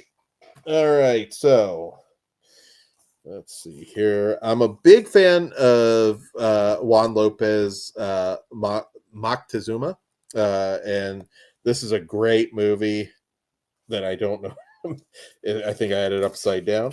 Mansion of Madness. So I think we should be good here. Although there could be titties on this, so you never know. But great Mexican cult film. Totally batshit. If you want to maybe watch Enhanced, this is kind of loosely based on the Edgar Allan Poe System of Dr. Tar, and it is an insane movie. One to definitely check out if you haven't. Let's see. We didn't do a video on this, but I'd like to do a Mexican exploitation show at some point. I'd really like to tackle technically I did do it, but pre-YouTube, so I'm not counting it. But Alucarda, I'd love to cover. Satanico Pandemonium, of course. I actually like Alucarda better, but need to do that at some point. All right. Rumpelstiltskin, we did a video. I was a mark and got like all the extra swag for this that you can see on that review show, but very happy to see Rumpelstiltskin get a proper release. Another video store oddity from TerraVision, Revenge of the Radioactive Reporter. Really cool art, very Freddy-esque looking art on that one. And one of Todd Loy, a favorite, as well as mine. Shit. Caught that in time. So many titties now. Murder Rock. Lucio Fulci favorite. Todd Loya approved. We did review, I think we reviewed this during one of our slasher tournaments. But grab that from Vinegar Syndrome. That was a must. Fun horror comedy, Severance. I want to see more, like I said, more stuff like this from the 2000s that kind of slipped under a lot of radars. Although this one's got a pretty solid cult following. Right. We'll show off some more. So this one is with Morfydd Clark from Saint Maud and Matt Smith of Doctor Who fame, Star of Acre. This is also a book. I haven't read it, but grab that. One that I know Dirk picked up that I thought looked really cool, Video Man. Another Vinegar Syndrome sub-label. This one looked like a lot of fun. It seems like a little more like a comedy, but yeah, it's about a Giallo-obsessed VHS collector, so definitely had to grab that. Cliff, what's up? How are you doing? Let's see. Yes, I did get the other late night double feature before that went out of print. Catch up on the chat. Ben, did you like it though? Is the question. Or are you not sure? still assessing your opinion. Well, I know people who've worked with this director, Brian Paulin, and this is one of his movies, Bone Sickness. Some good effects work in this one. This is also covering the rough. Sorry, this is also from Saturn's Core, and yeah, I don't. So Chris has worked with them, and Chris McGibbon, but I don't think he worked on this one. Though I'd have to ask. I don't think this is before. Cliff, computer trouble. That always sucks, Cliff. But it's good to have you here nonetheless. We showed off we did show off some Tarantino stuff earlier. I did upgrade Kill Bill, the Kill Bill movies and Jackie Brown on 4K. And all right, we got the final 3 here, and we'll hang out a little bit until Todd's able to pop on. Evilenko, we got a review somewhere for this, so check it out. Very creepy Malcolm McDowell performance. And we also have a video on both of these from Visual Vengeance, Dinosaur Valley Girls, which is a fucking blast. I love that movie. And Furious.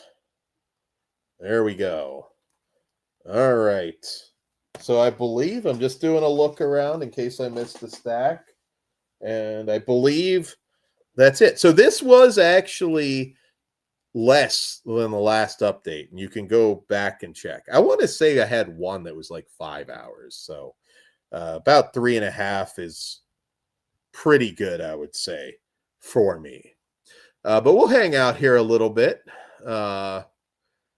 Yeah, Bone Sickness does have some really good gore. His stuff always, yeah, the effects are really cool. Todd's lurking. All right, so yeah, we'll hang out a little bit while we wait on Todd. We talking the man of 1,000 holds right now. He's in the wings. So yeah, I guess just to rehash, are you guys, any of you that joined late, are you getting anything from the Severin sale? What's the damage going to be from you guys?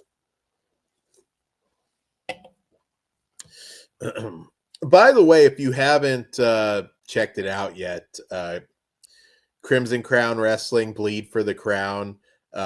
You get to see Kruger light somebody on fire. You get to see adult film starlets, Taylor Nicole, and some lesbians doing naughty things. It was a great show.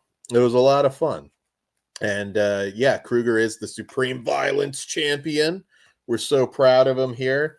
And yeah, before you know it, like, Kruger's going to be fucking up people in WWE or AEW.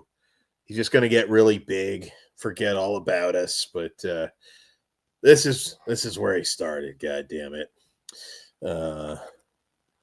That is something actually somebody brought up in the chat a while back, like a dream opponent from WWE for Kruger. And I was thinking about that. And I got to go Chad Gable is what I'd like to see. Wouldn't be a death match, obviously. But Todd, what up? I was waiting for you to wrap because, like, my kid might come in and out. But oh, okay. Well, that's I'm basically wrapped. I was just no, I know. I've been sitting. That's why I've been trying to tell you I'm in the wings. But you don't check private chat or messenger, so I just popped on. I'm sorry, Todd. I do. I just didn't check it, I guess. Fast. Well, I mean, you messaged me on Messenger, so. Yeah. El Chewy Gringo asks, where can I find that show? It is streaming on IWTV. There you go. Or if you're a Patreon, you might be able to see a little bit of it for a couple more days. Yes, so. Patreon.com/Fleshwound Features, at least as of now. You can check. Yeah. But his match will stay on there, but the full event now. Yeah. So there you go. Tease. I know you did the tease earlier. Something coming up in October. Yeah, are we not allowed to announce it yet? Or no, we are not allowed to announce it yet. I have a few key people have to be in the know. Respect needs to be given. proper channels need to be followed, but we are halfway there. One of those people have been spoken with. So All right. I will tease early October. I could just say the date, but I'm not going to. But you'll find out next week. We'll talk about it probably on Tuesday. Okay. So I wasn't sure if it was a lock yet. Is Tuesday the review? Yes, Tuesday is the review show, and I have the lineup for it. And honestly, Dan, I think me and you will probably end up doing an additional review show with just me and you with some of the stuff you've seen and some of the stuff I'm going to catch up on too. Okay. But if you want me to tell you what we Double have, the flesh wound. yeah, to make up for some of the, busy week and unable to do stuff, but we're locking up deals. We got good stuff coming. July 29th, Tuesday, we have The Home Together. Yep. Bambi the Reckoning, Ick, and the Lizzie Borden game. No relation to that Lizzie Borden, but yeah, I was like looking and I was like, holy fuck, like there is a lot of stuff out right yeah, now. that's what I'm saying. We'll probably end up doing another Friday one next week. Okay, so you probably get a double then. That's cool. Oric's asking, is Friday the show this week? It was originally going to be, but I think we're going to push it till Tuesday just because a lot's been going on. So trying to make it all happen has been a kind of a challenge. So, but we'll have reviews, I think, too. So we'll have some After Dark content later this week too. So there'll still be some stuff. So sweet. Yeah, I think you get your Dan live fix and my cameo today. Then hopefully we'll be all full force by Monday or by Tuesday. And at the very least, I think Mike will come by just to talk about the announcements. I think he'll want to pop in. I am dying to talk about it. Well, channels, things need to be done. I understand channels. I will say it is huge. And there was like a recent thing that is like ginormous. So I'm really excited. There's surprises and stuff too, dude. Calm down. I think this is going to be our most stacked October yet. In addition, horror stuff. Yeah, but I don't think we're going to get to do as much of our other stuff because we'll talk Tuesday. We'll talk. We don't want to. Yeah. All right. Well, I know we're inside stuff, but all will be revealed in the next week. So stay tuned. All right, guys. Thanks for hanging out with me. Let me know what you picked up recently in the chat. And also our Discord. I don't know that we're going to have a show for it, but the Severin Summer Sale. I'll be shooting the shit, I'm sure, in Discord. Yeah, because they debut their stuff at like noon. I don't even remember how theirs works, but no, I believe it is a midnight. So I unfortunately with my time, but I don't think it's going to happen for this one. So I'm sure there's a million other options. You've got a lot of options, but there's no mystery. Like what's coming. It's just a shopping show, which I mean you kind of covered in the beginning tonight. So, but Baskin, I might grab Baskin. I might say fuck it. I'm house on the edge of the park, so when I am, but like with you, Baskin, same thing. It's just when you really like Todd. What?